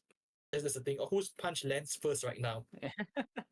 And that's why maybe using Alolan Sandslash as a pivot might be the better option, because getting that switch in allows you to build up maybe 1 or maybe even 2 extra fast attacks depending on how quickly your opponent reacts. So that is an option for Dekachan. However, there is that risk that carries along with it of your opponent being able to counter with something that just punishes you too hard for having that bad matchup. Yeah. In fact, also, here's the thing. They haven't even used their Blastoise yet, and I won't be surprised if they use it, because Blastoise rollout would counter Araquanid.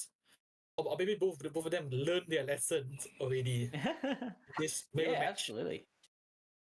I think Blastoise could do very, very well.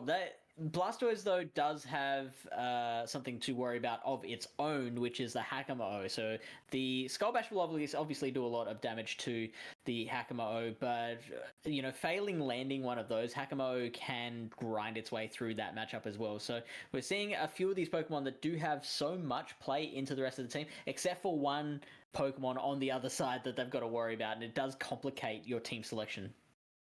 Wow, who was that Pokemon? If we wonder. So the Blastoise is obviously really worried about the Hakamo. It has pretty decent play into everything else on the team.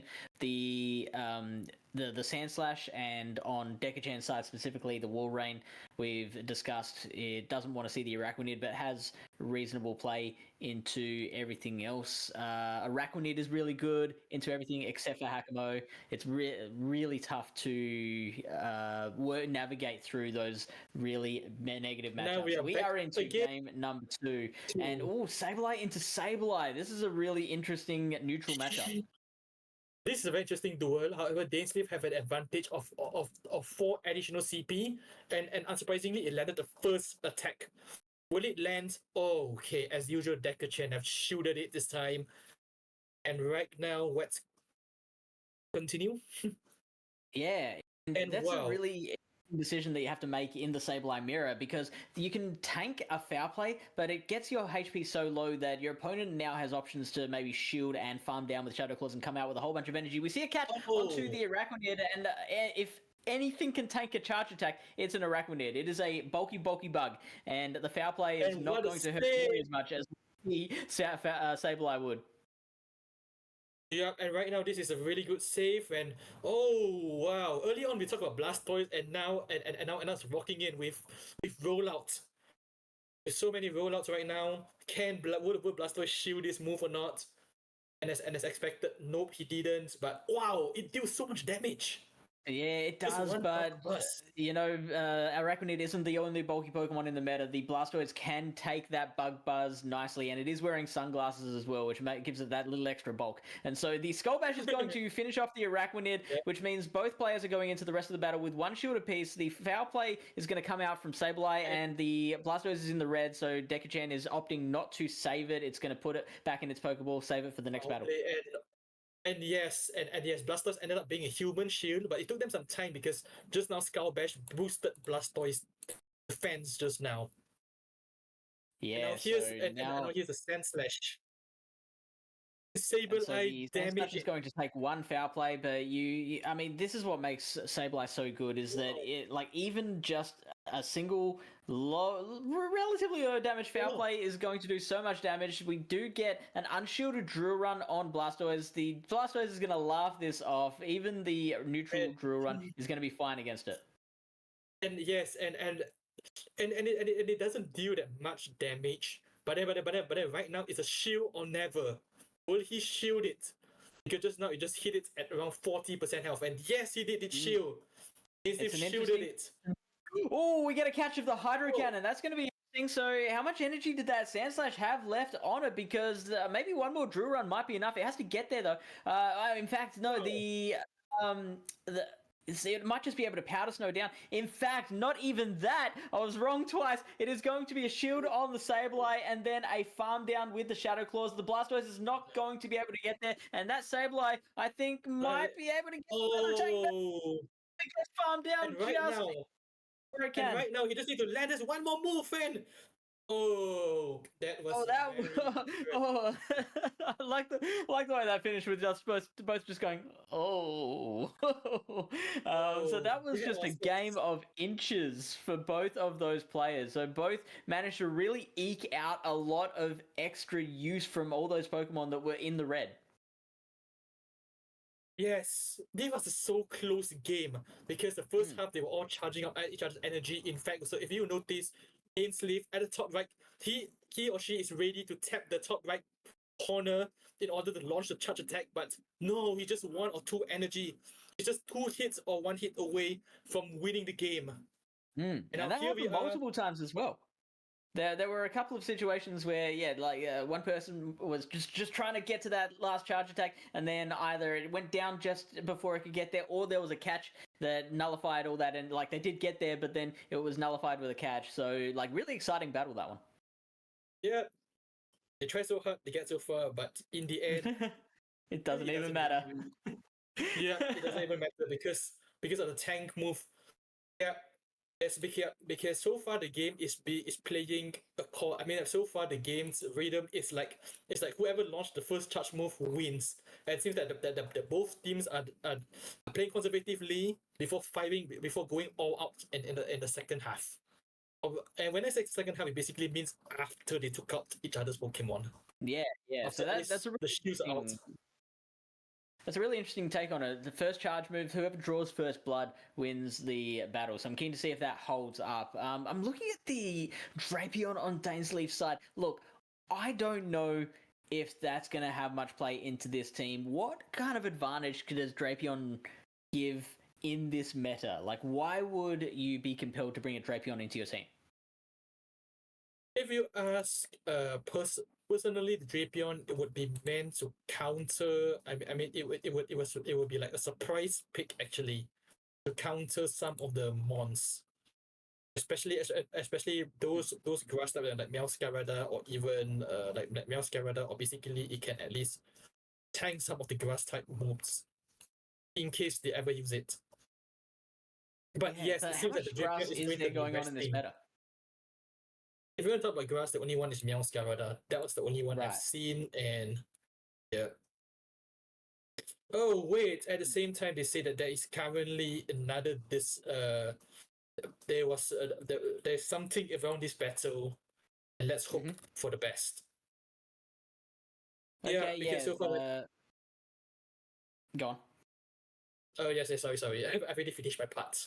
Yeah, we want to thank the refs and everyone who's been donating their time to make this happen. So we'll get to the bottom of that as soon as we can.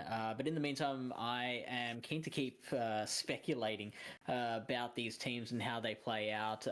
We haven't seen much Walrein action from Dekachan. I still maintain that Walrein can have some play here. It's really the biggest thing that it's worried about is the Blastoise. Obviously, a Araquanid is not going to be great for it as well. So this guy, I guess, the dual threats there that are keeping it benched. But look, I think that it can have some play. I did mention the Dragon Double Ice strategy before. I think that's the play. I think, if you can pull that one off, draw out the Pokemon that the Ice doesn't want to see, then that can open up the other Ice, the second Ice, in the late game. Oh yeah, sorry to interrupt, Mr. FishOnAHeater, but then they mentioned about the camera for a while. We had to adjust the camera. Sure thing. Yes. Oh, sorry. So, all right, so I'll fix that. You keep talking. Yep. I'll quickly now that it's public information, I'll just I'll be back in 3, 2, 1. Yes. And that did not help at all. Okay, let's just hope it fixes itself. Yes. We hope about that because yep. So. All right, let's take a short break and then we'll be back in a couple of minutes. Yeah.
Count us in, girl.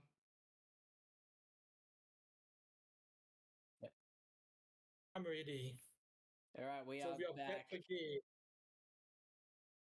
and we are in battle number 3, which is going on without us. We are jumping Yeah. straight into the action. We see Sableye into Sableye, and they are Immediate both on arrest. half HP left. One Sableye is And going to wow. KO one with a foul play. That will do a lot of damage. And now the original Sableye is going to be able to, keep going and keep building that energy into the next Pokemon, which is the Alolan Sandslash. And it's just only the first half, and Dainsleif have really used up all of the shields already. We used up every shield right now. Is he going to play an all-offense strategy? Because right now, Deku-chan is quickly countering. Countering Blastoise, and unsurprisingly, this time Blastoise is smart enough to put up the shield against Blastoise.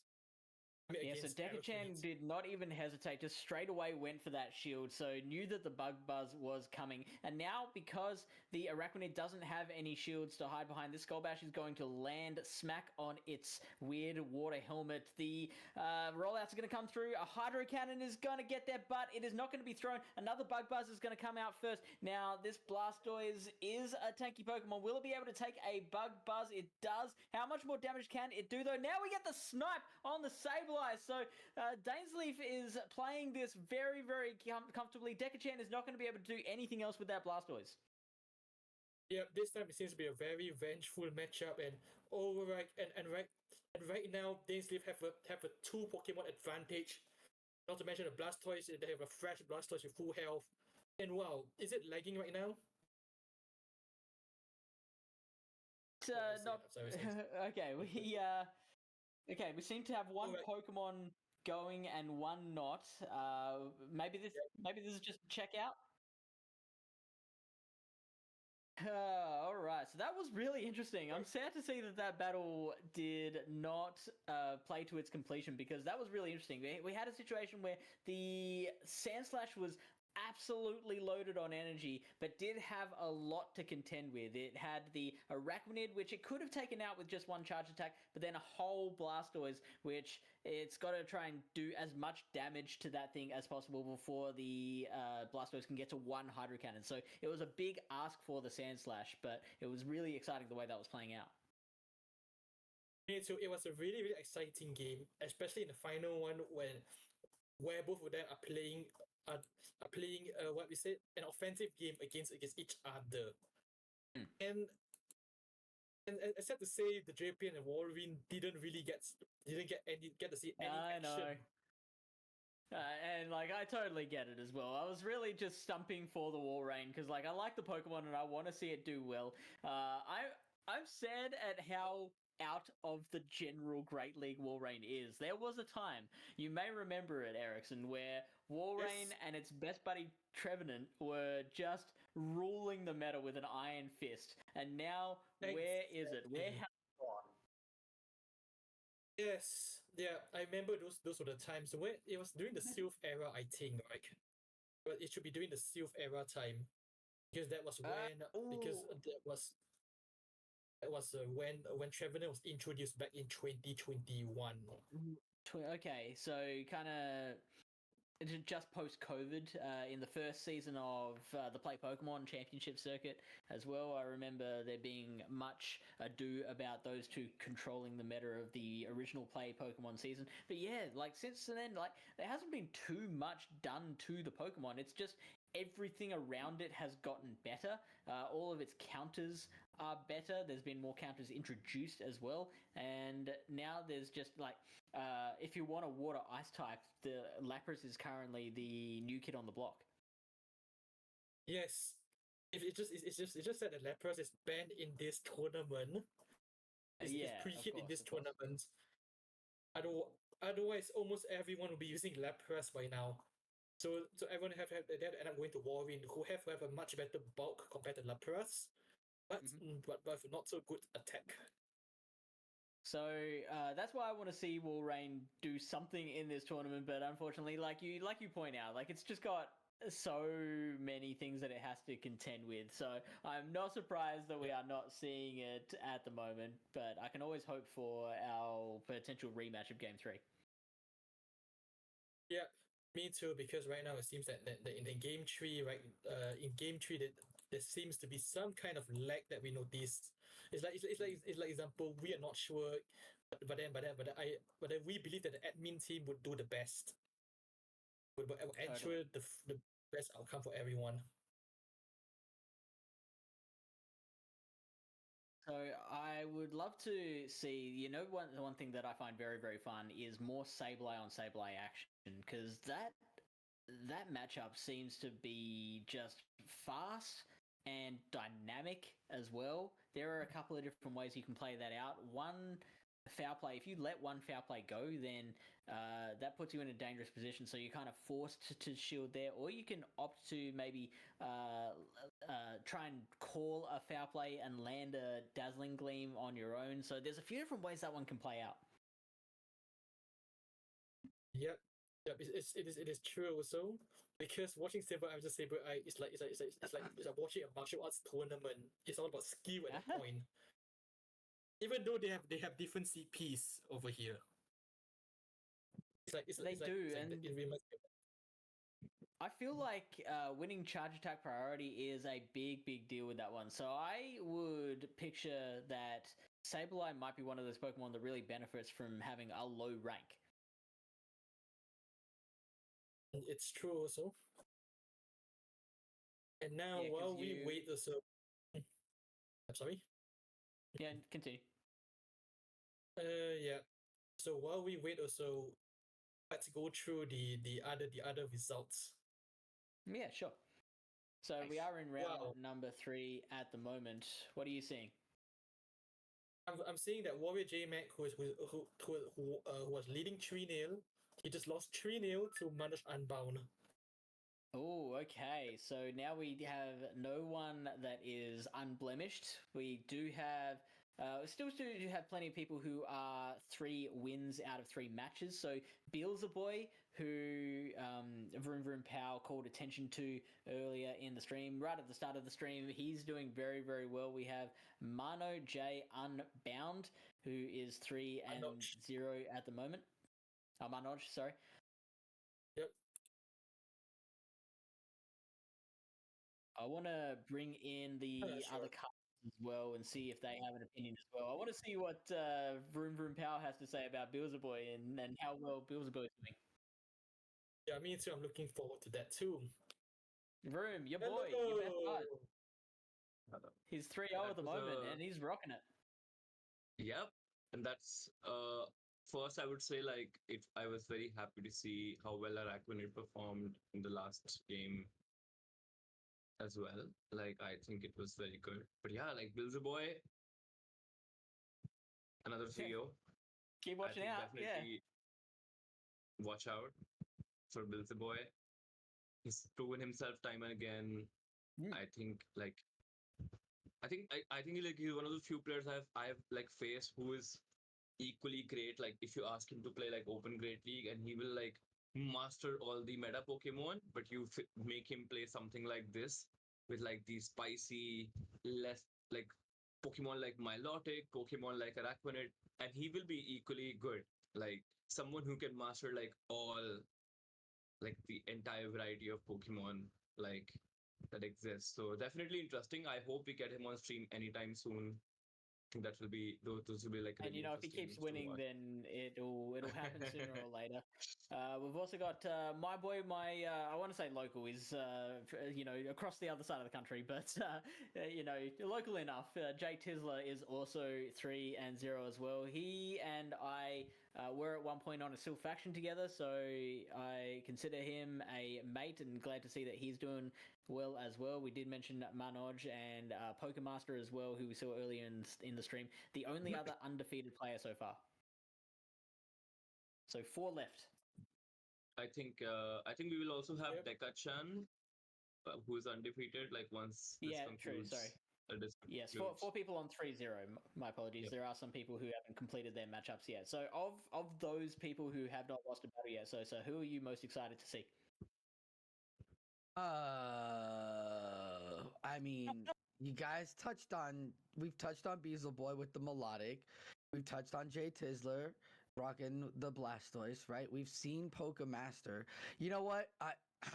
Manoj has not gotten any love yet. So we do need to talk about Manoj's team because this I would have to say is the spiciest pick of all the spiciest pick. I've come across so many battlers rocking so many different water thick tank boys, and Manoj decides that Bibarel, the thick water tank boy, is going to be the way to go. I've never not seen anyone else rocking Bibarel, and this battler brought it, and he's not just bringing it. 3-0 with it. So I'd love to see Manoj on screen soon because I want to see how this Bibarel is playing out. I want to see how they're landing their Hyper Fangs, how quick that rollout gets to all of this damage. Is it like as spammy as Body Slam now? Like this is a really interesting Pokemon that we have not even talked about, nor even no one in the meta has really thought about. I don't think anybody else has brought Bib to even this tournament. I don't see any others. I don't see any other Bibarel as well, and that is a Pokemon that I actually brought it in my team as well because I think it has a lot of counterplay into a lot of the stuff except for say like a Hakamo Como kind of which is resisting the rollouts as well as it still doesn't want to see a Hyper Fang either. It's just that a Hyper Fang won't KO the Hakamo, and the Hakamo, because it's taking resisted damage from the rollouts as well, can still do plenty of damage in return before another attack comes. That's real interesting. Mm-hmm. Oh yeah, I didn't know you played with it. That's great. So yeah, it's fun. I'm also rocking the Shadow Empoleon as well, which has Metal really Claw, Steel Wing, Metal Claw, Steel Wing, or Claw. Waterfall. The higher energy generation. Ooh. Yeah.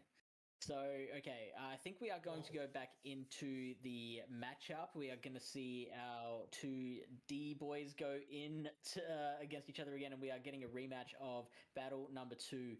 So, keen to see how this plays out. Battle number 2, I believe, was the one where you mentioned there was a lost sneak there. So, that one is being replayed. We are rewinding it all the way back. The score is going to be 1-0 to Dekachan. Yeah, it seems like we are traveling back in time. I mean, rewinding back in time. And while we wait, I am pretty sure that this time we are so looking forward into them picking their spicy picks, which is.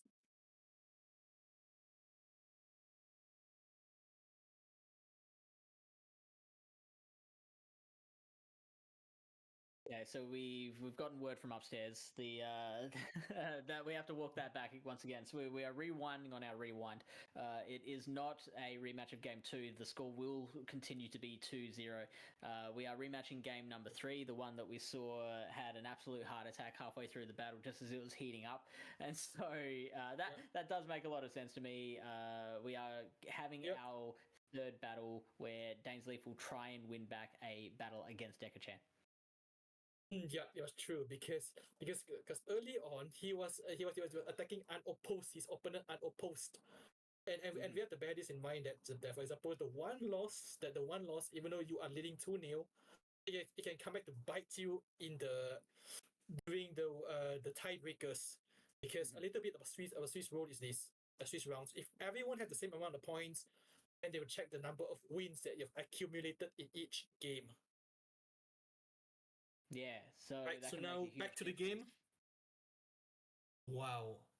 So right now, to see what they bring. What are we going to see first up? Blastoise into Sandslash. Sandslash is in a situation. There are so many situations that it does like Blastoise is not one of them. So Sandslash is going to build up a little bit of energy. Surely it is not going to stay in there for very long. We are going to get... Oh, wow. We do get a drill run coming out first. So Dekachan looking to soften up the Blastoise before getting out of there. Wow, and the drill one hit it, and this time it dropped his HP to yellow, and right now he switches out for Hakamo, and it's a great save. From what I see, it's like a great save, a timely save. as Hacker Omo can just tank the damage from them, and now also just blast choice for Araquanid right now, or one dragon tail. See if Araquanid can tank it or not, and it does so little damage. Dainsleif is in such a rough position because is forced to make a choice between Sableye, which, while it does put pressure on a Hakamo, does not do particularly well in the two-shield scenario, or Araquanid, which is throwing all resisted moves against this Hakamo. So Dekachan is in a very, very comfortable position, is in the driver's seat at the moment. Dainsleif seems to have left a little bit of a hole in their lineup. It's true also because right now it seems that that Dainsleif is trying to bait out some shields from them, and wow. Yeah, so Dekachan opting to no shield the Hakamo, which does allow it to go down to the Araquanid eventually, and that's how bulky this thing is, which is absolutely crazy. The Sableye that comes in will tank a Bubble Beam, and that is causing this foul play to do a little bit less damage. Nevertheless, Dainsleif will shield it. And this is the first shield that I observed in the game. They took their time. This is the first shield you see. Yep. And right now, the foul play against foul play. Unfortunately, Sableye just cannot tank a foul play when it's anywhere close to low on HP. So Sandslash is going to come back out, and Sandslash is going to do what Sandslash does. It is going to throw an Ice Punch, which is going to do so much damage to that Sableye. It's now in Powder Snow farm down range. It is going to have to shield that foul play coming back at it, but now it is in a really good position. There is one shield left on either side. The Blastoise is going to have to get to 2 Hydro Cannons to finish this thing off. Yes, the question is can it launch 2 Hydro Cannons at once to wipe it out? Because right now, same time, that would be amazing. It does have 2 cannons on its back, so it would be pretty. Yes. Oh wow! A catch on the Hakamo has so little HP left. It is not doing anything else in this battle. And he's taking the damage. Sacrificial lamb. It is taking that damage from the Blastoise, and that means that the Blastoise has to get up to another Hydro Cannon once again. We see Dekachan using one shield. It is the only shield remaining, but now the Blastoise does have to get to another Hydro Cannon. Doesn't get there. The Ice Punch is going to be enough when Blastoise is at that low HP. This will do enough damage. Blastoise is going to be taken off the field. And unsurprisingly, yes, it did. And right now, Dainsleif left with 2 low health Pokemon. Can one of them launch a comeback and no, that's a really and again. It shows us how bulky that Araquanid is because, it had barely any HP. I couldn't see its HP bar, and yet it still managed to take multiple Powder Snows from that Sandslash. Unfortunately, it just was nowhere near a charge attack, and the Sandslash could have, even if the Powder Snows weren't doing it, it was about to get to another Ice Punch as well, which would have KO'd the Araquanid. So just Sandslash doing such a good job in that matchup for Dekachan. Yeah, it's true. It is true also. Sandslash is a key factor. He is the man of the match of the game. It's like if we can award the Pokemon man of match, the Sandslash is going to sweep all the 3 of them already. He is so close. Bring back our other 2 casters, and we'll get their opinion on how that third battle played out. It does end up being a 3-0 to Dekachan. So, Sosa, what did you see? Is there anything you want to comment on about those battles that you're just burning to talk about?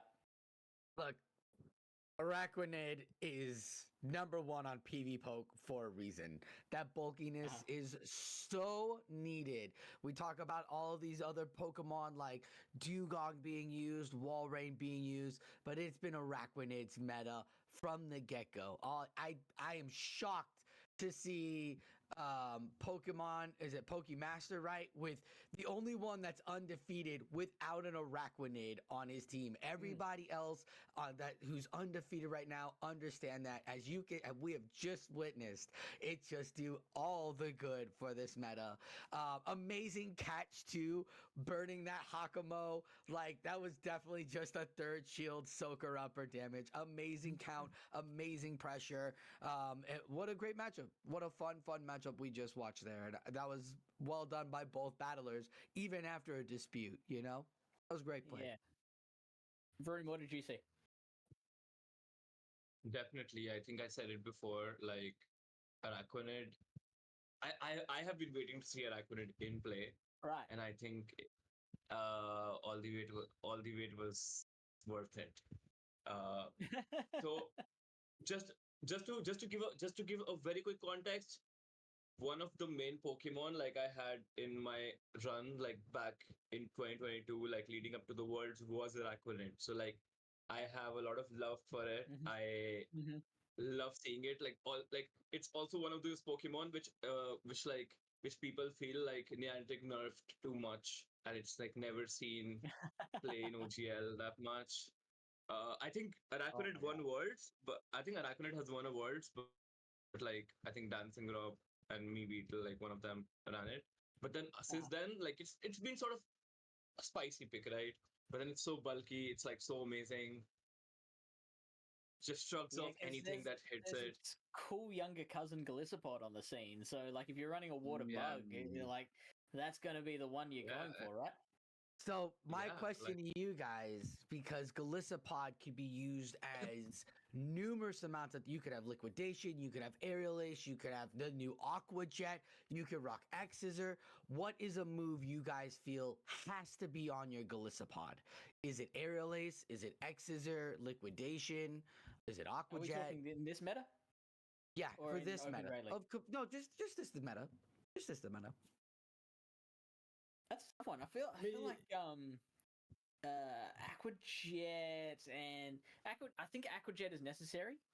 And then Okay. you can choose between X's or an aerial ace for the second move. That's a bit of a fence-sitting yeah, answer. Apologize for Okay. that, but like yeah. you are Like getting advantages Aquajet, and disadvantages. yeah, Aquajet is like just the hardest hitting move Galixapod has now. So like it's just worth having for that small chance. Like for example, if you're facing a Sableye and you barely might make the KO, like compared to an Mhm. Exeter, which is like slightly lesser damage, like just 5 lesser damage, but then it's worth it. Like, Oh, okay. so a 10 lesser damage, I'm not That's a sure. good tip for Yeah. battlers trying to get their locals in. I would have never have known that. Thank you. I will fix my Galissapod immediately to Aqua Let's Jet Me see. and too. Aerial Ace. Because I was like, Aerial Ace has to be on there. I think you're going to see a lot of bug typing flying at you. I think you're going to see a lot of water typing at you. I think if you throw the Aerial Ace, you'll be having it. But at the beginning of the meta, it seemed like Dark was going to really play. But we've only seen two like real big dark Pokemon play, and that's Guzzlord, which we haven't seen see the light of day at all, and Sableye, which has been with bug typing, like it's crazy. So Mm. I'm just very interested to see and hear from you experts as well, because all of you have done amazing in your regions where you guys sit. And oh, how fun is this? A fun one. Araquanid gets Crunch. How much What? fun would that be if Araquanid got Oh, Crunch? right. I'm just looking at movesets that Araquanid could get. I'm like, what could make Araquanid a little more scarier? Crunch, Lunge, Crunch. Liquidation. All right, so I think Alright. I need to give my voice a Super rest. I don't know interesting. how Yeah. yours is Oh going, my God, Ericsson. please. Can we finally get going on the talking? Oh my goodness. I feel like it's just the Ericsson and Fish show right now. Yes, So sure, I'm man. keen to see some of these battles. I see Vroom's boy Beasleboy is against my boy JTizzler. Well, I don't know if that's the next matchup we got coming up, but that is the No, matchup it's I'm keen to see how not. that plays out. Oh. Look, We have we'll see how we go. But We'll pass we're good. pass to We're you good. guys. Take it away, Hey boys. guys. Yeah, all the best, guys. Yes. So we're Vroom gonna Vroom, have we finally get to see Deccan ourselves. They talked about him for 40 minutes in the last round. It's our turn to talk about him. I mean, we've got the Walrein again, the Blastoise, the Araquanid, the Sandslash, Sableye, and Hakumo. And then we got the Mano, who we were talking about with the Bibs. What do you see on Mano's team? What does he have? I think what we're seeing is are like two very similar teams, but Mhm. like we need to see how the Bibarel plays out. Of course, like Yay! it's similar to Blastoise, like similar moveset, like a Mhm. rollout with one water type and one normal type charge move, but then it's slightly different, right? Like it's less bulkier than Blastoise, like it hits harder, but then it's also like worse Br- versus stuff like like Bibarel especially like beats Sableye because it's a normal type. I think that is Mhm. extremely interesting. So I think we're gonna see Yeah. a lot of Bibarel. Like given so You're far gonna see like how Bibarel play? important Yeah. given so far like how important Sableye has been in this meta, like I think Sableye so far, like we have talked about Blastoise, we have talked about Araquanid, but Sableye has been the most important Pokemon so far. Like I think Bibarel, we might see a lot of it. Uh, fun fact, uh, Mhm. Dekachan is is from India. He lives in the same city, and we are like actually pretty good friends. So I do hang Nice. out with him. I do meet him. So you know his So play. shout You out know to his play style. Nice. shout out to him for doing so well so far. Like I'm excited to spectate his games. Yeah. I am too, and because we just watched it in the last round, and now we get to watch it against this Bibarel. I just want to touch back on something that we were talking about with the Bibarel. How much is Hyperfang? How much energy is Hyperfang? A Hyperfang is 50 energy and 80 50, right? damage. And Yeah. Skull Bash is 65, right? Is that correct? No, it's more. It's 70, 75 70. even. So he's going Yeah. to be able to spam those Hyperfangs off with the stab onto this Blastoise, which means that Blastoise is going to really have to rely on Hydro Cannons if it gets married up with Bibarel. I am really here to see that. Like, get the popcorn out. I know I'm a little bummed that it's not JTizzler and Beezle Boy for some fish and vroom vroom action rivalry fun, but like the meticulous thought process of these battlers here, because what Walrein is taking the bench now because Bibarel looks so good against Dekachan's Yeah. team. And I don't see a lot of answers. Like I think Hakumo is the only hard answer because Araquanid rollout is super effective versus Araquanid and Walrein. Bibarel's typing makes it very good versus Sableye. It makes it very good versus A-Slash. It makes it very good versus Blastoise. So, but I'm sure like Dekachan has something up his sleeve to beat this Bibarel. I believe we're gonna see it every game. I think we're supposed to Something see up it his every oh. game, right? Like this Bibarel, like for sure. So You know what? The only reason why they wouldn't bring Bibarel is if they expect their opponent to like bring three hard like counters at it. Cause this is Drill Run, Ice Punch, Sand Slash. So that stab on the Ice Punch is still gonna do some good damage. And that steel typing's not is gonna block that rollout. But I mean it still doesn't want to see the serve. I wouldn't be surprised like if Dekachan uses Araquanid to just soak up all the damage from Bibarel. So like while Yeah, that could be it's true. a positive matchup for the Bibarel, but then like Yeah, the I'm not free today. I'm actually casting right now. All right. So we are about to get into it, and someone's in the background, and it's the Bibarel, right on the Sableye, what we were talking about. Yep. So And the the rollouts are Sableye is gonna staying. just come. Yeah. I think Sableye can sort of tank a foul play. Sableye can sort of. Yeah. There comes the foul play, and it's gonna do about half the damage of the Bibarel, and here comes the surf. The surf is going to land. Let's see what kind of damage it's gonna do. Boom. Okay, about a quarter of it. The rollouts aren't doing as much. It does say super effective. And here comes the And Dragon Tail Hakumo. yeah, and really interesting. And very interesting because like I think like storing that move on the Bibarel, like Mhm. going out with the Hyperfang. And let me remind you like that Bibarel does win CMP over Sableye. So that is gonna be very interesting, like how it ends up being like we keep talking about like these non-RPS matchups. Bibarel Mhm. going out with a move is gonna be really important at the end game. Like that's what I feel. So, Wow. but this That's a Araquanid is great. spamming bubble beams right now. This Araquanid is spamming bubble beams right now. Our battles are slowed down. We're just relaxing, right? So Are we? Is that what we're doing? Because I'm having a heart attack over here, being like, "How are we not going to the bug buzz? Get to the bug buzz!" Oh my god, so much energy now banked on the Hakumo. and we're gonna see the same matchup but on the opposite end. So like now ManojUnbound's Rakonid going versus Dekachan's Hakumo.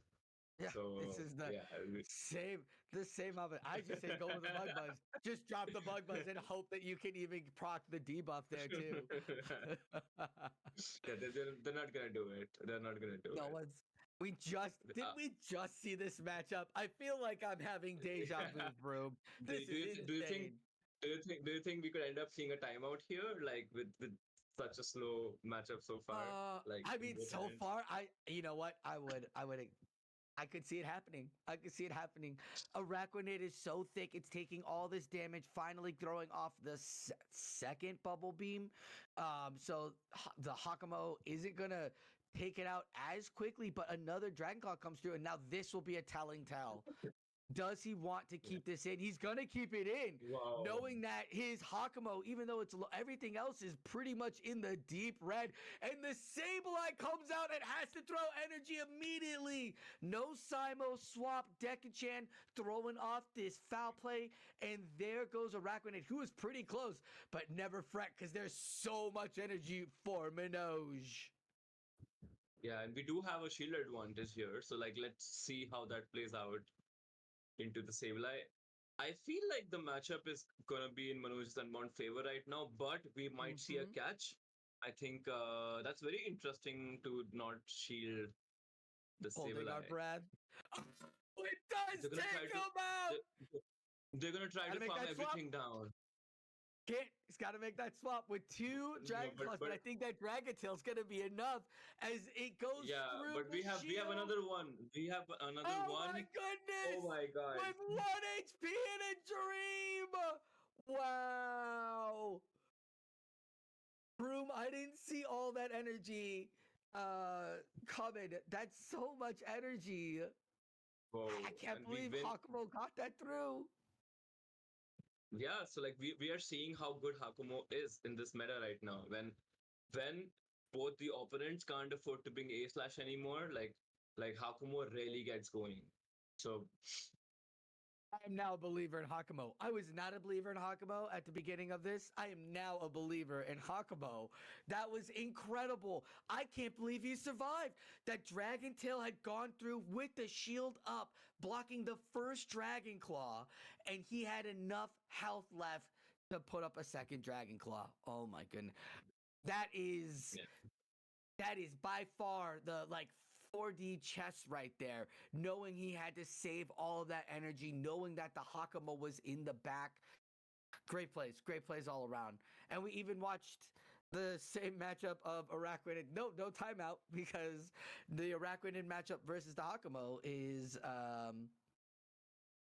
reversed it. And so I thought it was done with the Hakumo. Boy, was I wrong. That was brilliant.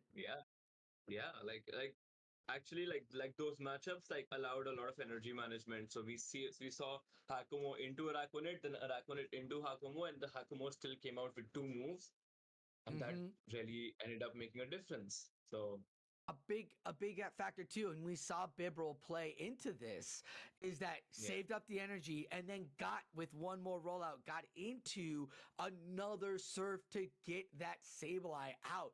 You'd mentioned before how this thing beats Sableye in CAP, and we watched that happen right there. And with on cue, Manoj was like, "Guys, let me show you how it's done." It's Bibrel, absolutely adorable. But wow, so then Dekin's mind a little bit. You've battled against him probably in some regionals, some locals. What do you think he's going to regroup with? I think definitely the beating the Bibarel should be on his mind, like understanding that like the team comp he just ran like sort of put him at risk against the Bibarel. And Manoj Unbound, like he led the Bibarel, right? So he's gonna expect the Hakumo, and Dekachan knows this. So interesting to see like how he adjusts here, like what he does. Is Sableye still the go-to lead for for Dekachan, or is he gonna try something else? So I think we're gonna dive in and find out. Oh, we are. Oh, we're in it now. We in it now, as it is the Sandslash into the Sableye lead, and it's Sandslash rocking Powder Snow. And So Sableye does win this matchup only in the two shields, and that is because Sableye wins CMP like over A Slash, but A Slash can win the ones. So it's actually very interesting to see like how Manoj plans to play this out. Like, does he soft lose this lead, farm up more with his his own Bibarel? Sableye. Yeah, like or like does he like let go? Is he like, oh, I'm not gonna play Oh. this matchup more? And Oh, let's that. and see, Dekachan now we has see to put up a shield. Yeah. Yeah. And Dekachan's like, I'm gonna put everything on my own Sableye and my own Hakumo. I'm not gonna risk anything else. Like, I'm gonna farm up this energy and get energy on Hakumo because Brick Break is super effective on A Slash. So like, if he farms up this energy, like Hakumo might just be unstoppable, right? So we will find out. It's soon super enough. effective to both Bibarel and A Slash. I like this play though, throwing the Dazzling Gleam and forcing that shield off of him. Now he's got the energy. I think you got to take the first Brick Break. Yeah, Manoj knows this. But it's gonna do a lot of damage. It Oh my almost goodness! erases. It almost erases the A Slash. Oh, but enough health to get it to the ice punch. It's gonna force the final shield, but oh my goodness. We're gonna completely commit to the Hakumo. Like, this is peak Hakumo gameplay right now. But we go with Dragon Claw.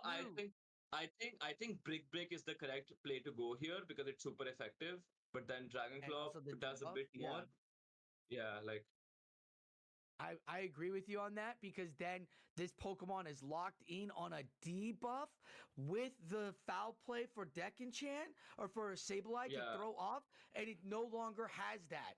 Yes, he could wipe it off, but this foul play could have been enough to take out this Sableye. And oh my goodness, Vroom, it looks like Manoj is in the driver's seat with this Bibarel. No, but the question is, does the Dazzling Gleam take it out? I think Dazzling Gleam is the way to go, and does it take out? Like, does this take the Bibarel out? I think yes. I think yes.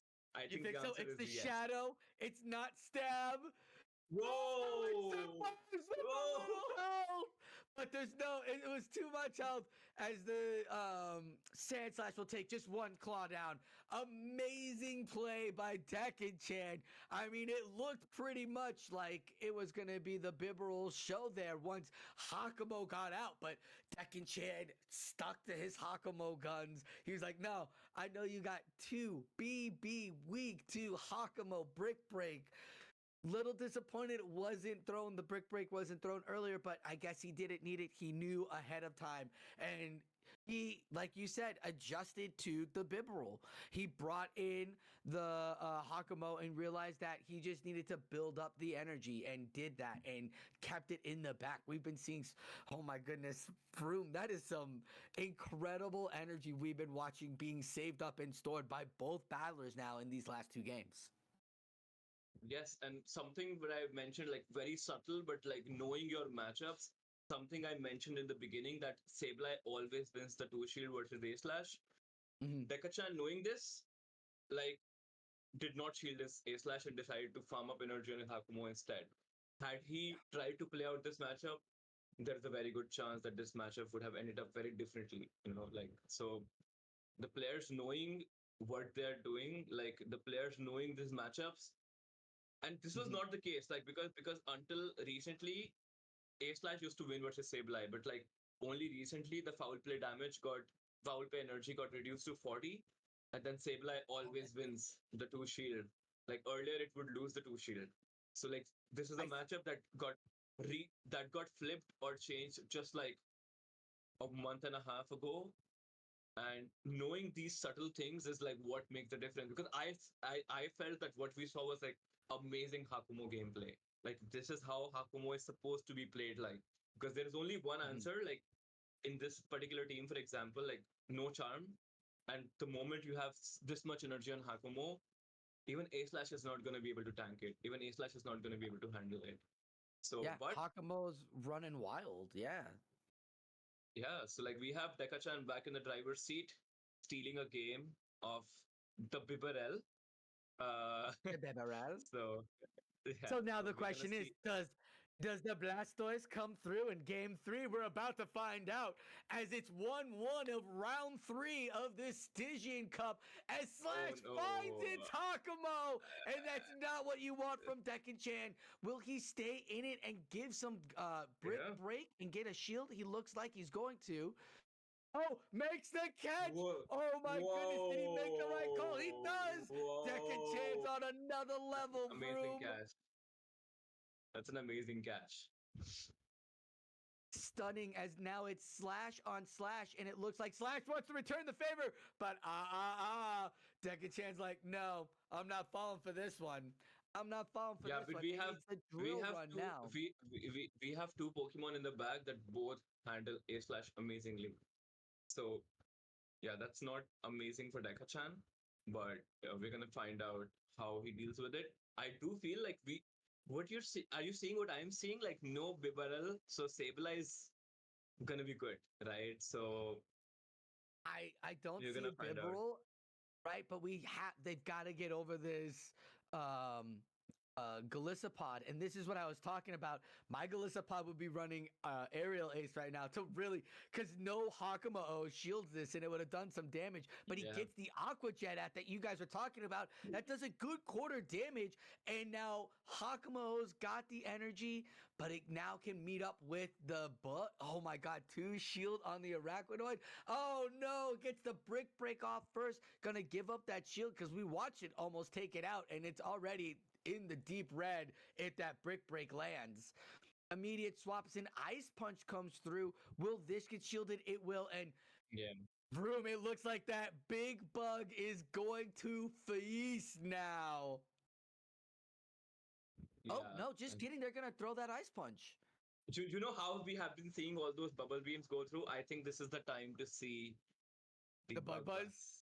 Yeah, because there's no more shields. He forced the final shield, and now he can bring in the Bug Buzzing Arachnid. He's like, oh, whatever you're throwing at me, I'm not going to shield.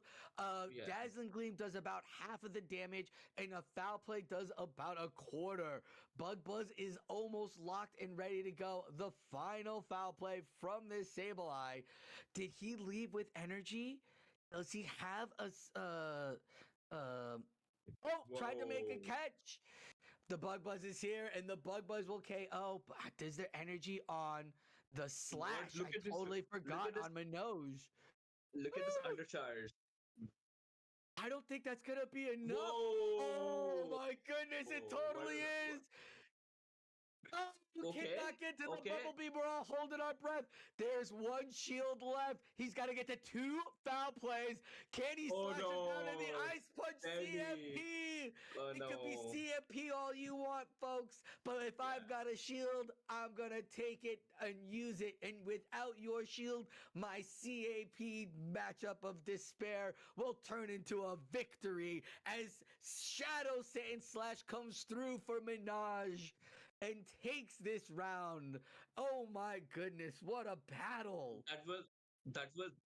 That was such such an amazing undercharge on the Arachnid because he realizes So good. we saw that the A slash barely reached that Ice Punch. So like even if the Sableye has 1 extra Shadow Claw, Dekachan can flip this. So that undercharge on the Bug Buzz was How many chef's kiss. battles Right, do you right. have to do to know that information? How many battles do you have to take to realize, like, oh, if I undercharge this on the Slash, like that is so insane to think about, and like absolutely chef's kiss. But like I'm just so baffled. That was so well played. Like you said, it just 1 extra tap from the Sableye, and it's a whole other ball game. Gets the foul play sooner, gets that damage off, and it's not Arachnid's game. But he knew to undercharge it. God, that is just so incredible. Yeah. And So we are incredible. seeing we just saw 2 people who knew their matchups like really well. So we saw both of them trying to figure out their gameplay around each other. Like and we talk about like something where I want to mention here, like we often talk about how uh like when we are making self metas or we are making devil metas, like they are made keeping in mind that they should not be RPS, that they should have these flexibilities, like the people who are creating them, and we see that in play right now. Like we see that in play, like how, like I felt this, yeah, yeah. No, I agree. I No, feel absolutely. this Keep was a going. dance. This was a dance. Like this was two battlers like dancing around each other, like playing around energy, playing around switches, playing around alignment, and we felt So that. good. Did you feel that like in the The game? dance? Like Yeah. Oh my yeah. God! Like So in the first game, the Hakamo. No, the second game had the Hakamo. No, the first game had the Hakamo energy where it was Araquanid on Araquanid. God, it was so long ago because of yeah, that Araquanid yeah. Hakamo matchup was so dreading on both ends. But they come out with tons of energy ready to go. Then in game, in the game Manjo one, is not Sableye, his Bibarel in the deep red had enough to had the surf and a half, was able to throw that, get the shield, the final shield, then use the final surf to take out that Sableye and dance around that so the Hakamo could end up with the shield and do well at the end. And then right here in this final matchup where you had the energy coming through, it was so incredible. You know what? Let's find out what Fish and Ericsson had to say, because that was Yes, some yes, incredible battles all around. Oh my goodness. yes. Like Fish, look, yeah, it was that good a go that Fish had to Hello, go and get a everyone. necktie to look like he knows how Hello, to analyze any of this. Because I completely was lost on how that energy was made. Insane. Bibarel. But That's Are you all I've got to supposed say about that. We didn't see I'm Blastoise still once? stuck on that. we didn't see Blastoise We once? didn't see Blastoise once, and that's very unusual because obviously Blastoise has played such a strong part in this meta so far, and so the fact that it has been benched for these battles means that both the battlers have had to find other opportunities, other avenues to the win. They've had to adjust their strategy based on the team read that they've seen from their opponent.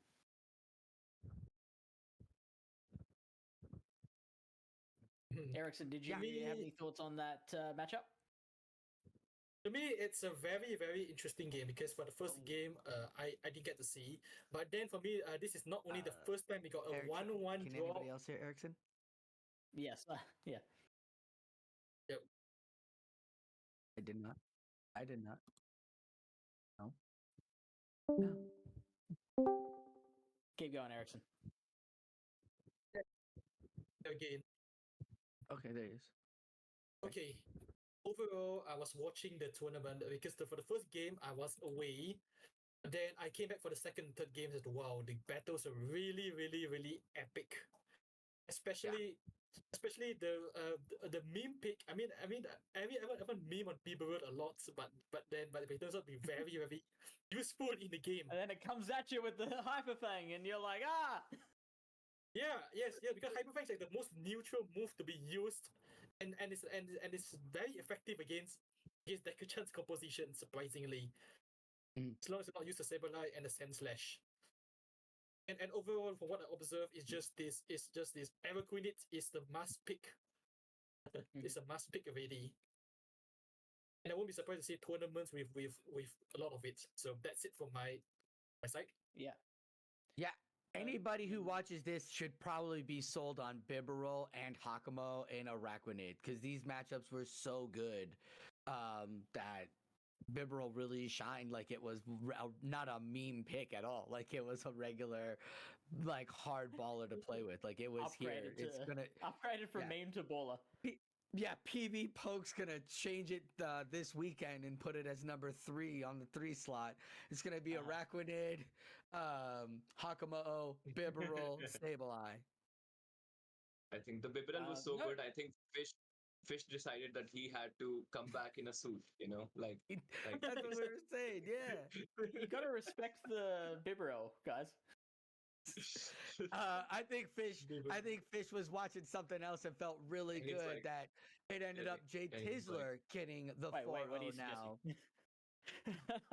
Yeah, no, Oh, no, JTizzler did manage you to get JTizzler, the Yeah. Got the W. get the win over Bills the boy. So I mean, you can afford to drop one match sometimes in a Swiss bracket because the way the pairings play out, often you can have a situation where if only one person is left undefeated in the last round, and so if they end up losing that last round, then it opens the door for a multi-way tie. So definitely things are not over for ManojUnbound and and Dekachan as well, and also Beals the boy who did drop that one to JTizzler. Yeah. And we're seeing Yes, suddenly like Yeah. other players in the 3-1 zone. Like I see Scarlet Wiz, I see Snorek and the 3-1. So lots of players who suddenly, as you said, like can suddenly be surprise winners here. Like Brutal Maze, Dance Life. Hold on. Because now we're seeing Aman. some interesting Pokemon from those wonderful battlers too. What do you see? Yeah. Can you call out those Pokemon that are on those team room? Because those are some good calls right there. Good viewers. Sure. I am looking I at see a- some. There are only two low kicks. Hey, and there's I mean one place we Greninja. We see Como, the elder brother of Hakomo, in one of the teams. Oh, like so. Mm-hmm. That's interesting. Greninja, I see a low kicks. Drapion, I Yeah. mean, I wasn't expecting to see Drapion in this meta. Like, or you would actually expect to see a lot of Drapion, like Drapion's everywhere, right? Like, and surprisingly, I just found out in the morning for the first time that it was allowed in this meta. Like, I had no idea. You Like, didn't because think? Oh yeah. because it's not No there in one's the plays rankings. it. It's Yeah. not there. No one's like really been picking it, and I was like, oh, people are using it. Like it's there. So quite surprising. So It's got So a are you lot of running? threats in this meta. Like it's got Are a you lot of running potential. Ice Fang Drip? Yeah, Ice Fang Drapion. Is that what you're doing? Ice Fang Drapion with Felstinger and Sludge Bomb. I mean, that would Or be Aqua- good in this current meta, but the Drapion on Dainsleif's side is just running Poison Sting, Crunch, Sludge Bomb, so no Ice Fang to be seen there. yeah, not even Aqua Tail, like curses. Poison Sting, Crunch, and Sludge. Yeah. That is quite interesting. That is very So interesting. we Sludge Bomb being neutral for dragons. That'd be very. I mean, Yeah, it can throw the Sludge Bomb against the Hakamo. That's probably why you'd Yeah. run that, but it's still just running into such hard opposition. And like Sand Slash with the drill run, and the Araquanid with its bulk is doing such good work. It's not particularly great into Blastoise as well. Like even a lot of those neutral matchups is for once in Drapion's very storied career is going against it. Yeah, but given like so what I noticed so far, like we have seen around 9 battles on stream right now. Mhm. And I can't think of a single battle which didn't have a Sableye. It's like on both sides. So Yeah. somewhere where the Drapion has a target, right? Like it can beat Sableye. So definitely one Pokemon that it does affect That's a big deal. if people Yeah. do use it. Yeah. But yeah, like I think we are seeing people handle it just fine with Araquanid, with Hakumo. So maybe not so much required as we think. Yeah, it is also very good into something that I've been looking at on JTizzler's side for a while now, and it was something that I was considering myself. I never ended up going with it in my team. The Jellicent, which is such a strong hard counter to Araquanid, but then has like you said, like the Drapion has a target in the Jellicent that it can really apply pressure to there, and of course Sableye just being so dynamic and powerful can make it very hard to run the Jellicent. If you can line it up properly, then it's going to be real nice for you, but if not, then you're in trouble. Yeah. And Jellicent also beats Blastoise pretty hard, I think. So definitely like not just one target, but like 2 targets. So something very interesting I would like to point out, Fish, and I want to hear your comments about it. Like JTizzler, like is running Shadowclaw A slash. So what do you think about that? Like, I what think what that does it change? it just makes it a little bit nicer against Araquanid. It's still not amazing, and also, we've seen how many Blastoise are running around as well, so it can be just a little bit nicer against those two, depending against on the situation. Against And Jellicent Jellicent as well. Yeah. Yeah. It's Yeah. still beating your dragons generally. You still do have to shield, Brick Break against Hakamo, but Ice Punch is going to do so much work against that. So I don't think you're losing out on too much by not running Powder Snow there, and you're just gaining a little bit against, Jellicent, Blastoise, Araquanid. Yeah, no, definitely it's been working out for JTizzler. So I think the mirror like is also, we have seen a lot of A slash mirrors. I think that's also very interesting because Shadowclaw, with that slightly more damage it does in the mirror, like is able to flip that matchup. So Yeah, that's a really good point. The opposing mirror there, and especially like if it's regular Sandslash, which will be able to tank a drill run as well, then having that neutral damage with the Shadow Claw can really help in that situation as well. Yep. Hey, Ericsson, Yes. what do you think of that low kicks? What do you think of that low kicks? And should it be Low running kicks. counter or sucker punch? You popped it up. I was like, oh my goodness. You're the one who mentioned it. I was like, oh. Yeah, because I'm very surprised that there's only one. I mean, there's only one active low kicks user at least, because the other low kicks user is not in a tournament right now. In my opinion, when he uses Sucker Punch, he is it's just only for this tournament only to counter. I mean, to basically to deal some damage to Saber Eye or at least that's what I have in mind. Mhm. When he has the potential to be a really really good attacker. Let's check. Let's check what low kicks and what other moves can he learn also along the way. Or shit. Counter. I liked it with counter. I didn't like it with counter. Excuse Look, we can speculate a lot for a long Yeah. time on this. Oh but yeah. I think Oh we yeah. need to- Can we fish? I think so, but we won't. Okay. We're going to that's take a good. break. Oh, okay. We won't. Yeah. We will be right back. Sit tight. We'll go back to see you.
Thank you for waiting. We Hello. are back, and a lot's happened while we were gone. So disputes have been resolved, rounds have been progressed. We have two people who I believe are the last two people that are undefeated, and we also are going to lose a caster as well. So VroomVroomPow, you've been amazing on the caster's desk so far, but you do have life stuff to get to. So tell us, if people want to follow you and what you're doing, where is the best place to find you? Yes, so I'm normally active on Twitter, like I'm normally active on Discord, I'm normally active on Twitch. Do follow me on twitch.tv/VroomVroomPow Go. So like it's my IGN followed by Go because someone else took VroomVroomPow already a long time ago, unfortunately. So it's so Yeah. I had a really great time casting. I think like really amazing battles, especially the last round was amazing. It's always great to be with you guys. Like great. I have casted or streamed with Fish and Sosa before, and I love the energy that both of you guys have, especially Sosaflo. But like also like great casting with Ericsson. Like nice to meet you. So yeah, but like I think we're bound to have or unbound to have a couple of couple of great rounds like still left. Yeah. So I will be following them closely, but unfortunately I have to get around to like it's like afternoon here, so like I have to go around to like get some stuff on a Sunday. So Totally understand. It happens. Thank That's you. grassroots for you. So yeah, look, thank you so much, Vroom, and enjoy the rest of your night. Bye, Thank you so Vroom. much. Bye. Bye. All right, goodbye. Bye-bye. Thank you, Vroom, for your time. Bye bye. So now it's just us three. Now we can talk about how much we hate VroomVroomPow, right? No. Big fish in a $3. No, he is Right. just so delightful to work with, and that the passion that he has for the Indian community, it just comes right through, and he just does so much for the progression and the recognition of that country, of that nation, and its battlers. An outstanding battler, an outstanding trainer, like you said, helping his community out, and he was rooting for his boys. It was upsetting we didn't get to see any, Beazle or anybody go deep, but Manoj is there, so we'll see how he does well. But VroomVroomPow, go follow him, go give him a like. He's so smart and just absolutely loves playing the game. He's the world champ of season 4 Sylph, so you'll learn a thing or two about the grassroots from him, or how to play with find some good picks while picking on these or figuring out these metas and picking your team of 6, because I don't know if you guys have noticed, but it really is a free-for-all. It's not like, oh, just because someone has Sandslash, it's an instant win, or just because they're going to bring in a Raquanid, it's an instant win. These battlers have to bring in all of this particular energy, and then they bring it in and play their own playstyle, whether it's having a Bibarel, or a Walrein, or a Sableye, or Empoleon. Like, yeah, so go follow Vroom, one of the greats out there. Yeah. And there's going to be no guesswork as to who our next opponents are going to be that we are going to see. That is Manoj coming back for his second match in a row, and we finally get to see my boy JTizzler on stream. We'll see if we see any of that Jellicent play, that Jellicent action, or whether it will be sitting on the bench. So I believe that Sosa, you are going to be taking a little bit of a break for this one, and me and Ericsson will take over. So enjoy this one. You can watch from the background. Ericsson, you and me, we get to take this one on. Are you looking at the teams right now? Yeah, I'm currently looking at the teams.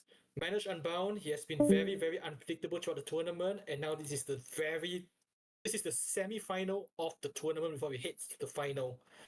Because whoever wins this will have 5 points. Will be kidding to the final one with 5 points.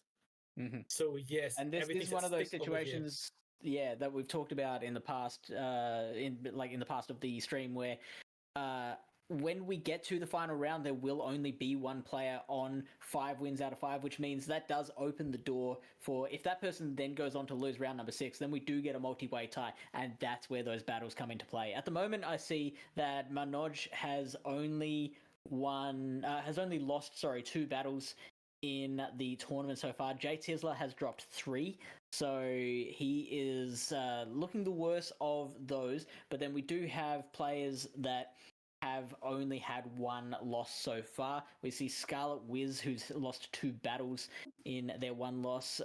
Dekachan has lost 3 battles. We've got Beelzeboy, who's lost 3 battles.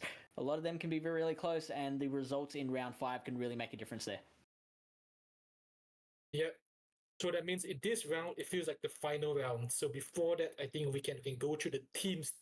And now while we wait for the battles to get ready, let's go through the teams first. Mm-hmm. So we see on. Is that no? You go. You take it away, buddy. Yeah, sure. Thank you. Right, first I observe JTizzler has a Jellicent who might come in handy against a Sableye, who might be handy against Sableye. And other than that, you mean the other way around? The Sableye might be handy against the Jellicent. Oh yes, it's true. It's true also, because the Shadow Sableye and Jellicent using a Ghost type Hex move. Hex is Hex is basically a slow fast attack, but he's like a truck. It's like a semi-charge move at the point. So it's and like also, yeah, go on. We noticed that there are 2 shared Sand Slash, Alola Sand Slash. All right, you can take over. Yeah, so it's the one thing the Jellicent truly fears, apart from, a rogue Drapion turning up here and there, but that is not something that JTizzler has to deal with at the moment. And like I mentioned earlier in the stream, the one major target it has is the Araquanid. Now, it will resist everything the Araquanid's got. It is bulky like the Araquanid is, so it can take a whole bunch of punishment. The Shadow Balls are going to be neutral as well as the Hexes as well, so it can deal out a lot of damage. Also is going to be a good resist to Powder Snow, Alolan Sandslash, which Manoj is running as well. So it's got some really nice targets. I agree also, because back to Araquanid, I think the only it depends on who can launch their Blastoise or Bibarels. Their respective counters are already here, which is Blastoise. The Blastoise for JTizzler, and for Manoj is Roll Out. Yeah, this was a very interesting matchup. Yeah, absolutely. I'm keen to see that Bibarel play again, because it's just so fun to watch. It's I don't know why it's so fun. It just is. Maybe just because it's it comes across as such a meme, and yet it's got some actual chops. Like, it can do really well. Not only it's the underdog or the Rocky in the tournament Bibarel, because he's the only one in Bibarel, but then it is also doing so many things. So it has been the pivots for Manoj throughout the battle, especially as proven in the last game. Yes. Yeah, absolutely. Do you know what the matchup is like between Jellicent and Hakamo? Because that's something I'm really interested in. Obviously, we do get like a really nice pair with Araquanid and Hakamo together. So obviously the Jellicent is really neutralizing that Araquanid, but does Hakamo cover that weakness very much, or does Jellicent have the tools to be able to handle that just as easily? If you ask me who's going to win, Hakamo is going to win because Hex does deal true damage to Hakamo, but then also if it uses Surf, then you're wasting it on Hakamo. So that meaning I wouldn't be surprised if they want to use Hakamo as a shield, as a third shield, shield up the damage. That's a possibility. However, if the main target for the Jellicent is the Araquanid, I don't see you would ever bother throwing a Surf into the Araquanid. You just go straight onto the Shadow Balls. We are ready to go. Now we are ready. And it is Sableye into the Hakamo first up with shields up at the start of a battle. You don't really want to be the Sableye in this situation. However, it is good at burning those shields. Even if it doesn't win the matchup, you can get yourself into a shield advantage later in the battle. And wait, Manoj isn't shielding his Sable Eye. Oh, Yeah, that's fair Okay, enough. this is Look, a it brave move. survives it comfortably. Throws a foul play though, rather than like the dazzling gleam, which I find a very, very interesting move. I thought the play for not shielding that was to get to a dazzling gleam. It does get to a second foul play though, so I guess he Yes. knew that he could get to that second foul play and managed to burn a shield on JTizzler's side. So even though it doesn't KO, it does take it very, very low. So well done there. yeah, and now Jangmo, Hecko versus Hecko Mo. Right now, both of them are trying to play a game of shields, I think. And the Dragon Claw, wow.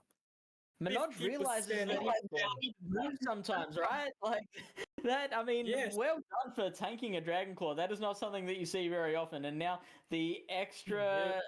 Tails are going to build up. We are going to see a Dragon Claw against the Sableye. Are we going to see the second shield on JTizzler's side? No, JTizzler is looking to maintain shield. Doesn't want to go 2 shields down at the moment. Yeah, because right now Manoj have a 2 shield advantage, and wow, and Bible she is going to shield Sable Eyes Dazzling Gleam. Was that shield wasted? We have no idea, but we have to watch later. So now Arachnid's going to come out. It's taken super effective damage from the rollouts, but rollout is not a very high damage attack. So the Arachnid can take a whole bunch of them. It's the Hyper Fangs that you really want to be And scared now- of. Which we see we get the final shield on JTizzler's side. So JTizzler now defenseless for the rest of the battle. Yes, he is now really wide open, and let's see how powerful is Hyper Fang. Now you know why we were hyping up for him, because Hyper Fang deal a substantial amount of damage against Araquanid. And now watching Araquanid launches a Bubble Beam, and yes, now both shields are gone, so now the game is evenly tight. But now here's the big question: So can hype Bible for tank Hyper it? Fang. Yeah, but Bibarel, I think, can take this Wow. quite comfortably, but that attack drop is going to make a bit of a difference. We'll see how much this Surf Wow. does. Sableye is not a very bulky Pokemon, so surely this will KO, even through the debuff. It does get the KO, Yes. and Bibarel does have more energy there, does get to a Hyper Fang, cannot be bug bitten Hyper Fang. down by the Arachnid, and so Bibarel is doing its work. Bibarel takes this battle out for Manoj for round number 5, battle number 1. Wow, Bibarel is like the man of the match. Yeah, Match. oh, He Bibarel. is the big difference. It's Say again, sorry I missed in that the one. game. Yeah, Bibarel was the big difference there. Yeah, it did so much work. Just the energy management on that thing and the HP management as well. Shielding the Dazzling Gleam from Sableye ended up making a substantial difference because it meant that the Arachnid, like if the Dazzling Gleam had gone unshielded, then the Arachnid would have been able to come out and bug bite that thing all the way down, maybe use its second shield, take a Hyper Fang or so in the process. But because it was shielded and obviously Sableye's not going to do any damage with its Shadow Claw in the interim, the Bibarel was able to just use that extra time to build up so much energy and throw so many Surfs and Hyper Fangs on everything that it needed. There wasn't much that could resist both. Yeah, it is. Yes, this is the thing. In the early half, if Bibarel shielded Sable Eyes, didn't shield Sable Eyes get Dazzling Gleam, they would have at least have one additional shield that can carry them throughout the game. And right now both of them have already. Right now I'm pretty sure that either Manoj or JTizzler would have realized that at the moment. This is it's an a excellent really, call. really big difference. Yeah, absolutely. It made a huge difference for the remainder of the battle, and it comes down to reading what might be in the back, right? So, Manoj might have predicted, okay, the Arachnid's coming, so I need all of my HP on the Bibarel to be able to handle that, or might have been analyzing what else could be in the back and making those same calculations for anything that Now it we are could back be. to We are game into 2. battle number 2, and Hakamo comes in against opposing Hakamo. We did talk about this earlier in the stream when VroomVroomPow was here. Boy, do I miss him. How do you play Wow. this one out, Ericsson? To me, it's like a duel right now, and as usual, Manoj came in first, even though his CP is 1490 compared to the JTizzler's 1499 CP right now. Right now in this game of mirror match, it seems that both of them are trying to shield each other because they are very effective against each other.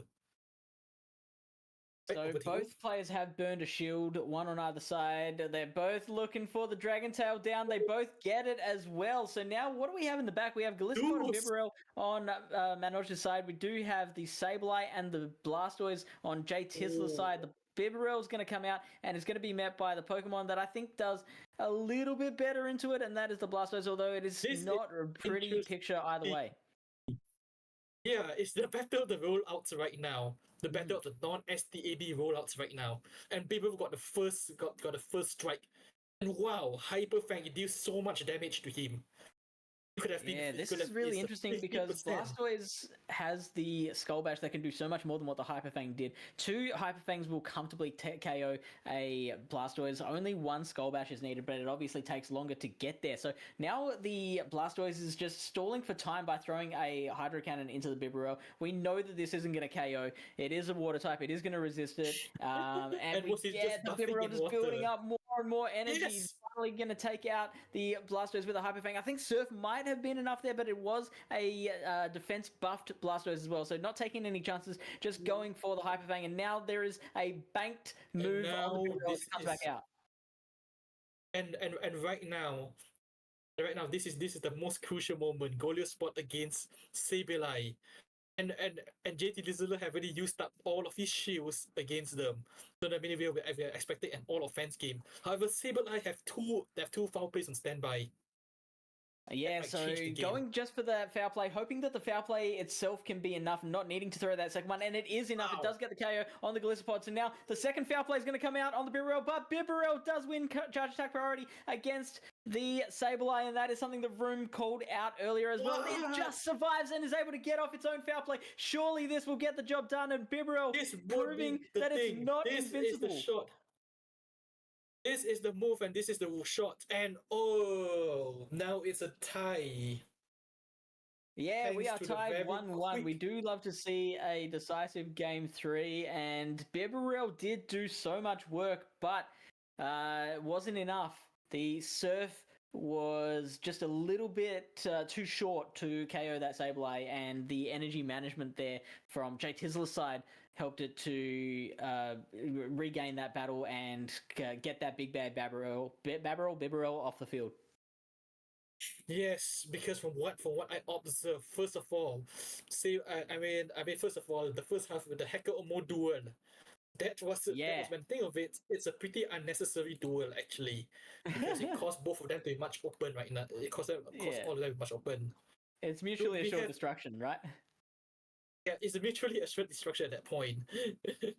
because Hacker Omo would have been useful against Bibarel actually. Mm-hmm. It would have been pretty useful against really, him. really nice. But I mean, it's pretty hard to plan that far ahead when you don't have the information of what's in the back. Maybe it would have been a reasonable assumption on JTizzler's side that a Bibarel is going to be in the back, because we've seen how well that has gone for Manoj. But then again, I don't know if JTizzler's watching the stream. They might not be aware of how important that Bibarel is. Maybe JTizzler's gone and not just written the Bibarel off. Not anymore. Bibarel has made an appearance in battle number 1 and 2, and so you've got to assume that it is coming for game number 3. And that kind of information can help you plan out your line and your strategy for that third battle. Yep. Yeah, because knowing the impact of Bibarel, especially, it's really it's at this point it's important to build your team up against the Bibarel, who is the surprise pick, and I won't be surprised that if in our future tournaments later he's going to make an appearance in the Stygian Cup. I won't be surprised if people are using that pick right now. Yeah. And so if you've got a Stygian Cup still coming up, if you're watching this and you've got a local coming up or another flash tournament maybe coming up, then consider Bibarel. It is, it's good. It's got plenty of play. And also I'll throw in that Shadow Empoleon as well. I still think that's a good pick, even though we haven't seen it in the final here. We haven't seen it on stream at all. High ranking Shadow Empoleon. Yep. And also, if possible, you are going to have Manoj is also using both water bugs Araquanid, and Golio spots. Mm-hmm. You have two Yeah, water type bugs that's a really good and point. Blast, and it's going to be Blastoise food. It's a free food for him, for Blastoise. And now here we are back to Yeah. game 3, a decisive game to see who's going to take home, who's going to be a 5-point lead to the final round. Let's go. And here we are opening with a Sand/Mirror match. Lola Sand/Mirror Yeah, and match. here's where that Shadow Claw does come in handy. Oh wow, we do get an Ice Punch bait on Manoj's side. JTizzler, it does take the bait, so that is already putting JTizzler at a disadvantage. Now this extra damage that the Shadow Claw is doing, not going to be as useful because Manoj can get to the next drill run a little bit quicker. Yes, and yes, this is one of the reasons why STAB makes a big difference, and the tap Pokemon's countering it. And here's JTizzler switching into a Blastoise, especially with the drill run. Can he take the drill run from Sandslash? And wow. It's Yeah, that hitting does like so a much truck. damage. And so that drill run put the Blastoise in range of a Hyper Fang. So we saw in the earlier battle, I forgot whether it was battle 1 or 2, that a Hyper Fang does do about 50% to Blastoise. That Skull Bash is going to land and do a ton of damage, but the Bibarel And can this- take it. Yeah, he really can't take it at this point, and here's Bibarel using Surf in order to bait out the shield, which sadly didn't. Wow, we are. I don't think that was the right move. I think you needed to Hyper Fang there because Surf is obviously not doing enough there. You see that it lets Blastoise get to that Hydro Cannon. I think that's a big mistake. Let's see if JTizzler can now capitalize on that. It does allow the Hakamo to come in and get a little bit extra. Maybe that was the plan in the first place. Maybe that was all calculated from Manoj. Maybe this is strategy, because in the advanced move, I mean in the high levels, you have to predict your opponent's moves. And wow, he chose to tank the damage. And now here we are enjoying a few sets of mirror matches. Manoj maybe playing out of his mind here. What I wrote off as a mistake, I'm doubting that now because Manoj seems to be just all over this matchup. This drill run is now going to do a lot of damage if unshielded. JTizzler has a huge decision to make, opting to use that shield right at the end, and so now he maybe he can get the Shadow Claw farm down. It does manage to get the Shadow Claw farm down, so now that is a fair bit of energy, but a shield left on Manoj's side.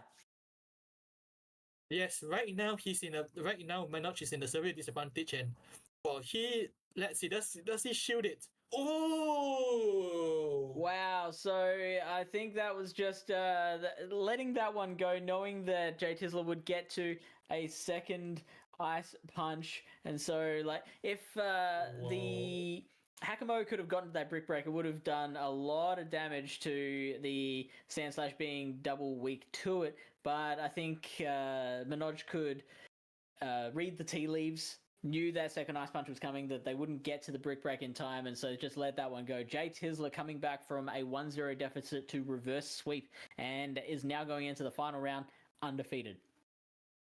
yes, with 5 points. In fact, I think just now, if Hacker Omo choose to block the Sandslash Ice Punch, there's a chance you could have Manoj could have won.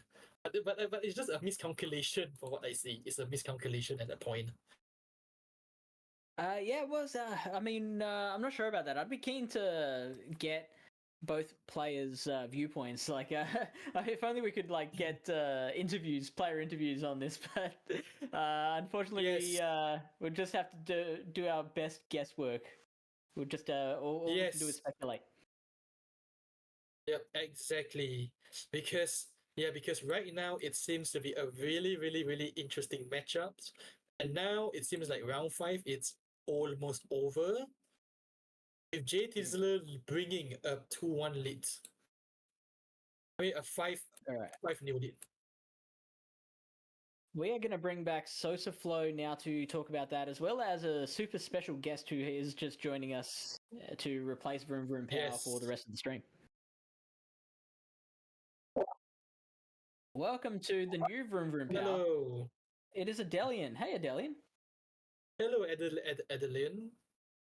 Hello, folks. How are we doing? Apologies, I was having my beauty sleep, which clearly has not worked very well. But nonetheless, I thought I'd, seeing as Vroom had to dash off, I thought, maybe I can jump in here, and so here we are. Yeah, amazing that you've been able to come in on short notice, and I couldn't think of a better pairing to bring us home in round number 6. How much have you been able to see of the match? Like, I know it is an awful time for you over there. So have you only just woken up, or have you been able to see some of the battles? Well, I woke up at around 6 in the morning to check that the tournament was starting correctly. Then I was just like, right, I need to sleep again. So I went back to sleep, and I've just joined on. I've seen the last match just gone that you two fabulously casted, and got a feel of that matchup. And so now excited to see what the next matchup would be when we do get to round 6 as well, because that, of course, is the final round. This will determine who's going to be the champion, and then who therefore gets that invite to the Devon World Championships in July. And of course, the big draw of that is not only the accolade, but getting that 1,000 USD prize money that's going to be there for, give or take, for the Devon World Championships happening in July. So super excited, and I just want to thank all the players that have taken part, and all of you as well for showcasing this entire journey this afternoon/evening for those of you in the Asia Pacific region. No, and they've been such hype battles to showcase. That is awesome. We know we will be getting JTizzler in the final round, so because they are the only undefeated player remaining. So whoever their opponent is going to be when round 6 eventually does start is who is in charge of taking them down a peg and opening up the field for a potential tiebreaker for the overall winner, the eventual winner, who will get that $100 and the world's invite. So really keen to see that play out. Yes, I believe there's 2 matchups if I believe are still pending. So that's pair 2, which is DekaChan66 versus Brutal Maze. And then I can also see Snorek, who is a player actually from the EU region, playing up against Beasleboy, who I believe is from India. So that's pretty hype, those 2 matches, because I think that will determine the final sort of standings going into round 6 to then decide who will face off against JTizzler, who is currently, I think, is he completely undefeated then, I take it? He is. He's the only one remaining that is on 5 wins and no losses. Has dropped 4 battles throughout the course of the tournament. Everyone else is looking at those 4 wins and looking to unseat him. I do see we do have a score input on DekaChan's side in that matchup against Brutal Maze. So we're waiting to see what the other side reports. We're waiting to see what that match ends up being, and then that will help us determine how we are scoring going into that last round. We are also, as you mentioned, waiting on Snorak and Beelzeboy. Do you think Snorak woke up ridiculously early, or do you think they just pulled an all-nighter? I mean, I don't know. Like, I've met him, and he does have. I think it's more likely that he would have stayed up. That's my guess. I think he's more of a let's make a night of it. Let's have a bit of fun, and then at what would have been 7:30 in the morning. Oh no, actually, if he's in Poland, I think Poland's only an hour ahead of the UK, so I think it would be 7:30 in the morning where he was like, right, you know what, I'm going to do this tournament as well. And clearly, if he hasn't slept, it hasn't affected his performance all that much. So. No, who knows? Might have been 5-0 if he had gotten some sleep. We'll see. So looking at the other matchups looking at the other players that have 4 wins, we see Charming Pori, Aman, who we saw in the second round. Second round. It was Brion, the Brion battler. Aman actually is interesting because their first round was a bye. So Aman has come back and did lose that first matchup that we saw, but because of that bye and then subsequent 3 wins, Aman is still in with a shot of taking this out. I'm gonna say no, but it depends on how Scarlet Wits, who I think is going to be JTizzler's next opponent, plays out, because they have 12 battle wins and 3 battle losses. So if they win, go 2-1 again, that'll mean they have 14. And unless Manoj sweeps and JTizzler loses, which would knock them out, JTizzler has to win, or else Scarlet Witch could actually be the champion if they win, because they'll have more wins in this battle, just taking the win. But So- that doesn't take into account the other results of round 6. So, for example, if Aman 3-0s their opponent in round 6 and Scarlet Wiz, say, 1-2, But, so 2 But then he wouldn't. Then Scarlet Witch wouldn't be 4-5-1. Scarlet Witch would be 4-2, yeah. and Amon would be 5-1. So yeah, if Scarlet Witch wins, which I think it's against JTizzler, if they take JTizzler 2-1, they will take it because they'll have 14 wins. So this matchup is really in Scarlet Witch's hands.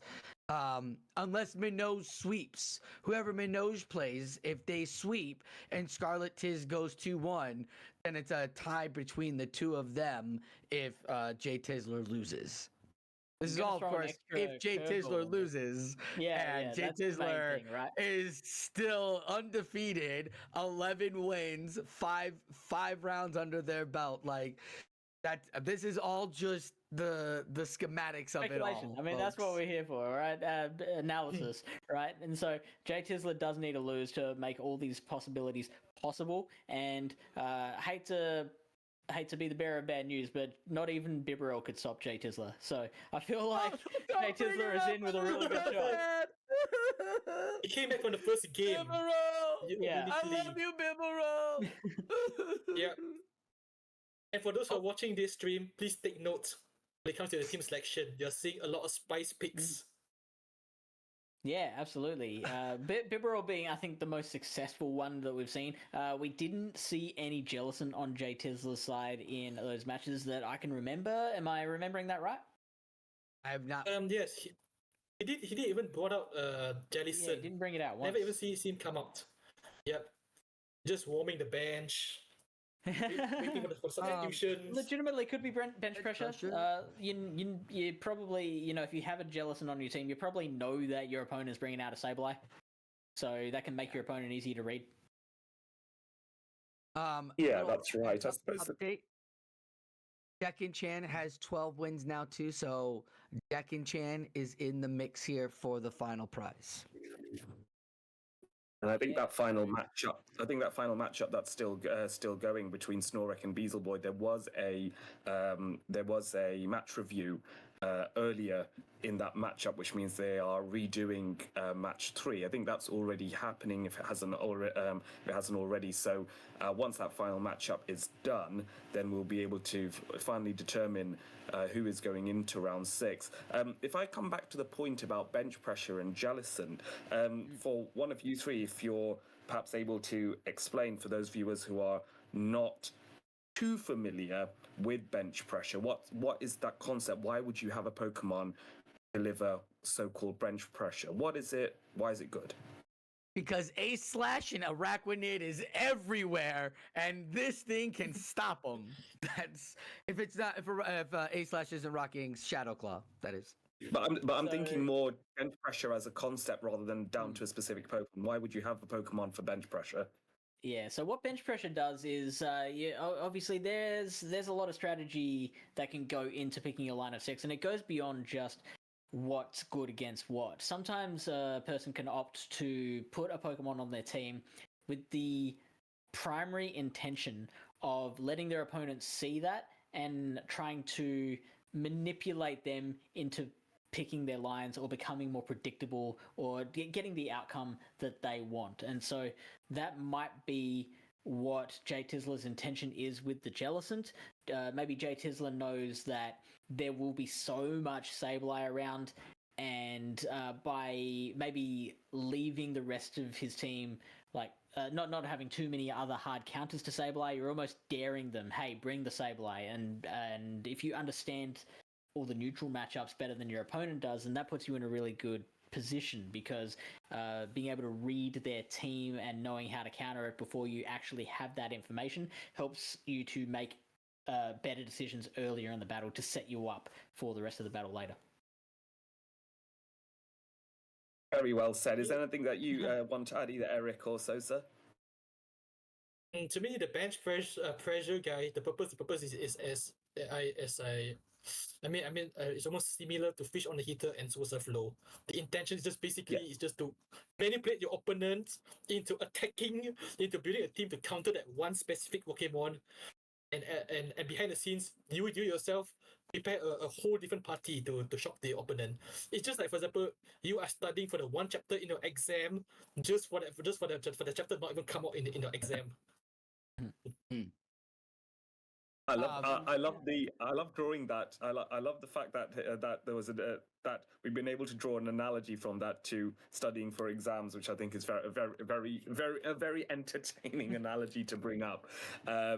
So one example that is perhaps not necessarily relevant for this meta, but is perhaps one of the most known for Pokemon when it comes to bench pressure, is Bastiodon, because even if a player has that Pokemon in their team, immediately it will put off most of their opponents from running certain Pokemon such as Flyers, Talonflame being a very big casualty there.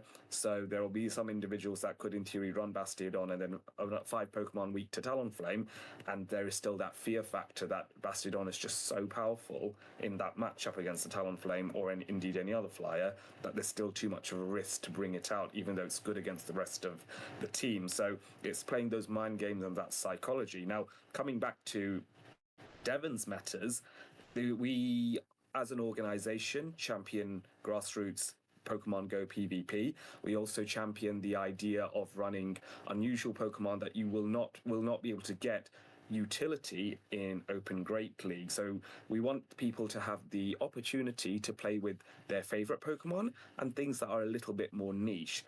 Now, you mentioned earlier, 3 of you, about how Spice has been a factor in getting decisive wins in this tournament. You said B-Barrel was your most preferred spice pick. Are there any more that stand out? Like, do you have a favorite? Like, if I ask you, Sosa, first, what was the spice Pokemon that you really liked the most, excluding B-Barrel? First Stygian Cup, excluding V-Barrel. Yeah. Come on, we're just watching it do so good. Everyone crosses let's see. Yeah. Let's see. I had a couple of early picks. I really liked trying out counter low kicks. I thought that was really fun because of the darks that were popping up and all that's and all the waters that were popping up, because it has that action to trailblaze, and we were seeing that Slash was going to be top priority when it came to the ice. So I was thinking like a fighting move would be good, so I thought maybe low kicks would be super fun to play with, and I definitely messed around with that. Then I got owned by a Brion, and I was like, okay, we're gonna go with Charm, and so I built my own Brion. So right now my my spice of choice would be Brion. Okay, Ericsson, let me come to you. Like, what are your thoughts? For me, the spice picks, there are so many good choices of Pokemon in this tournament.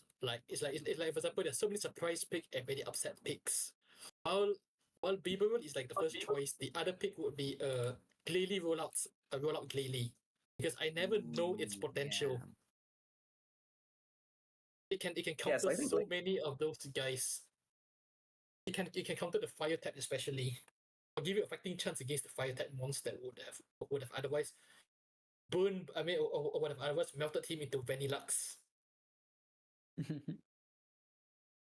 I think with Glalie, it's been one of those Pokemon that has not had its opportunity to shine at any point so far, and just being given rollout relatively recently in Pokemon Go has improved its utility because its coverage moves are actually pretty decent. If you compare it with Frostlass, it has the same coverage moves in Avalanche and Shadow Ball, I believe.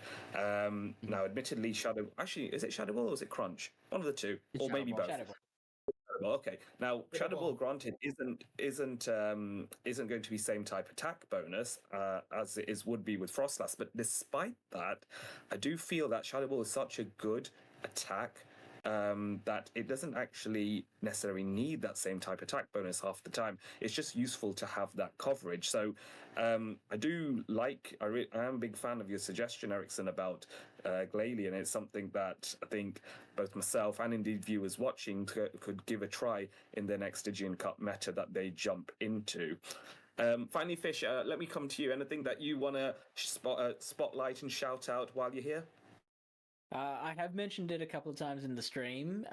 Shadow Sure. Apollyon is something that I have put into my cup for this season, for this month, because it is if you've got a high rank one, it's a nice core breaker to Araquanid and Hakamo. It does beat both in all even shields. Interestingly enough, despite resisting all of Araquanid's moves, if you don't have a high rank one, you do end up losing the 1s and 2s. So that is the word of caution if you do want to use that Pokemon, is it does need to be high rank.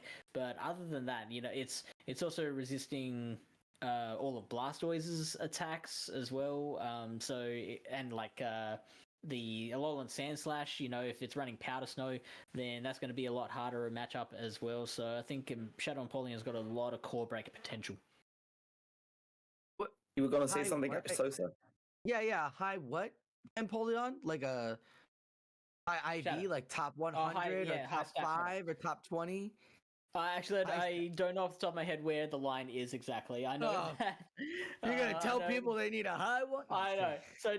kidding. So do your research. If you do have a Shadow Apollyon, Yeah. do the Sims on PB Poke and see if yours can stand up to it. And I think the main thing you want to test is it going to stand up to the Araquanid in the 1s and 2s? Because obviously Araquanid's going to be everywhere. See how it goes against Sableye as well. That is a bit of a tougher one, but it is an important one to know your way around, because as we've seen, Sableye is everywhere as well.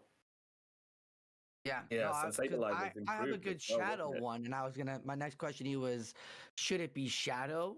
Is Shadow something you were talking about, like something to be paired about too?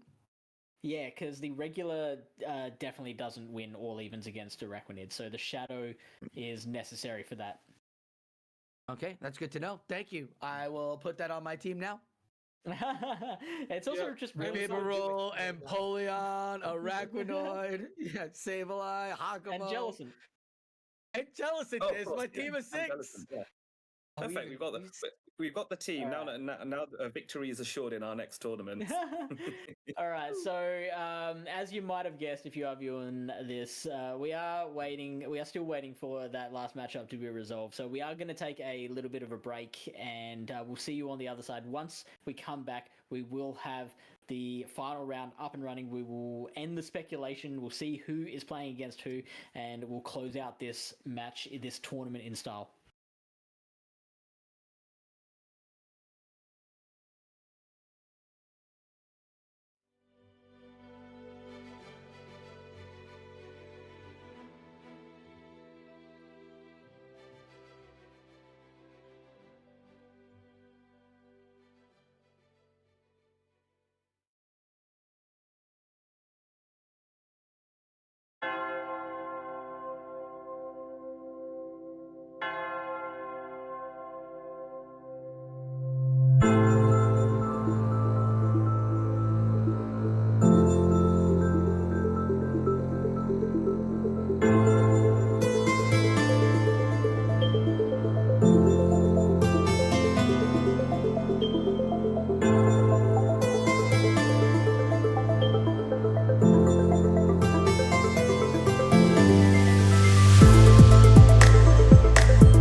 Hello again, trainers. Sorry for the delay. The disputes are done, and now we are in round 6, which is the absolute final round of this tournament of the Stygian Cup or the Asia Pacific International Showdown. My name is Adelian, for those of you who do not know me. We are going to have Sosaflo joining us in a wee bit, just having a few internet issues on his part. The trainers are that we're going to be watching is going to be JTizzler, who is currently undefeated, and he's going to play against Aman, who is hoping to break that undefeated streak so that we can get a very large tie if that's the case. Aman has, I believe, lost once, but would be looking to add another win to his tally. So they will either have a series of 5-1s, or we will have a 6-0 champion, a trainer that goes entirely undefeated across the entire tournament. So what's really awesome is that with these international showdowns, whoever wins will end up going to the Devon World Championships in July.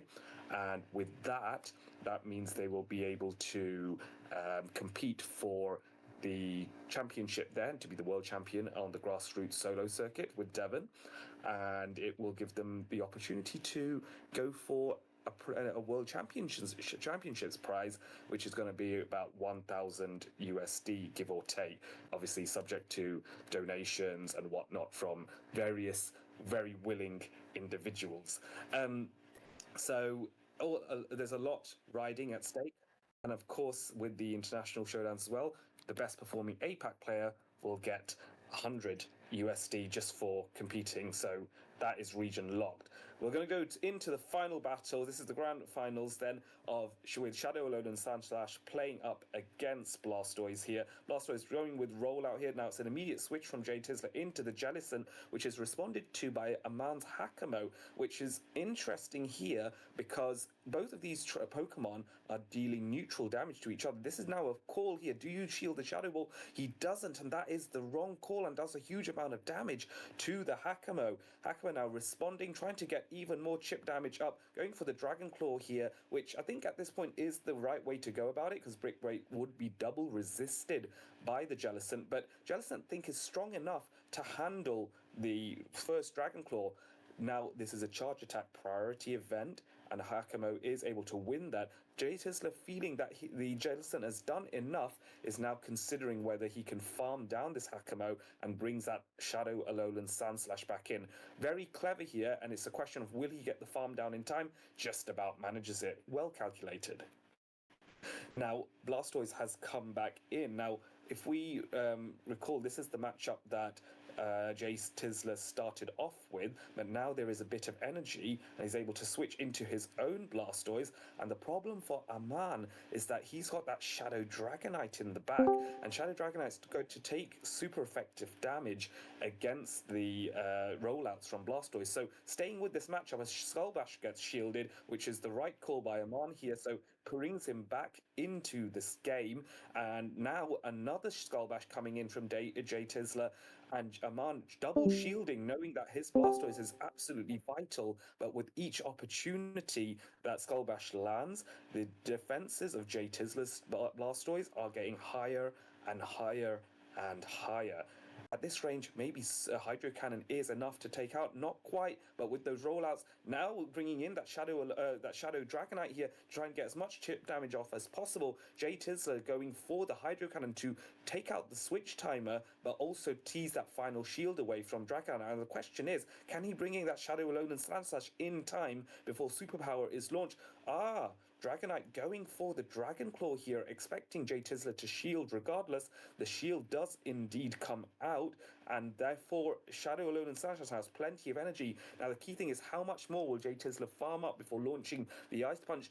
Going very conservative here. He could have probably farmed up a little bit more, but you don't want to take that risk. Knocks out the Shadow Dragonite, and now there is a Hydro Cannon already banked on Aman's side. So the Hydro Cannon coming in, which at this range I reckon will either knock out or bring it very much into the red. It's so close. It does knock out the Shadow Alolan Sandslash. Now it is just a race to see who can get to that Skull Bash first. Is it going to be a charge attack priority event? It is.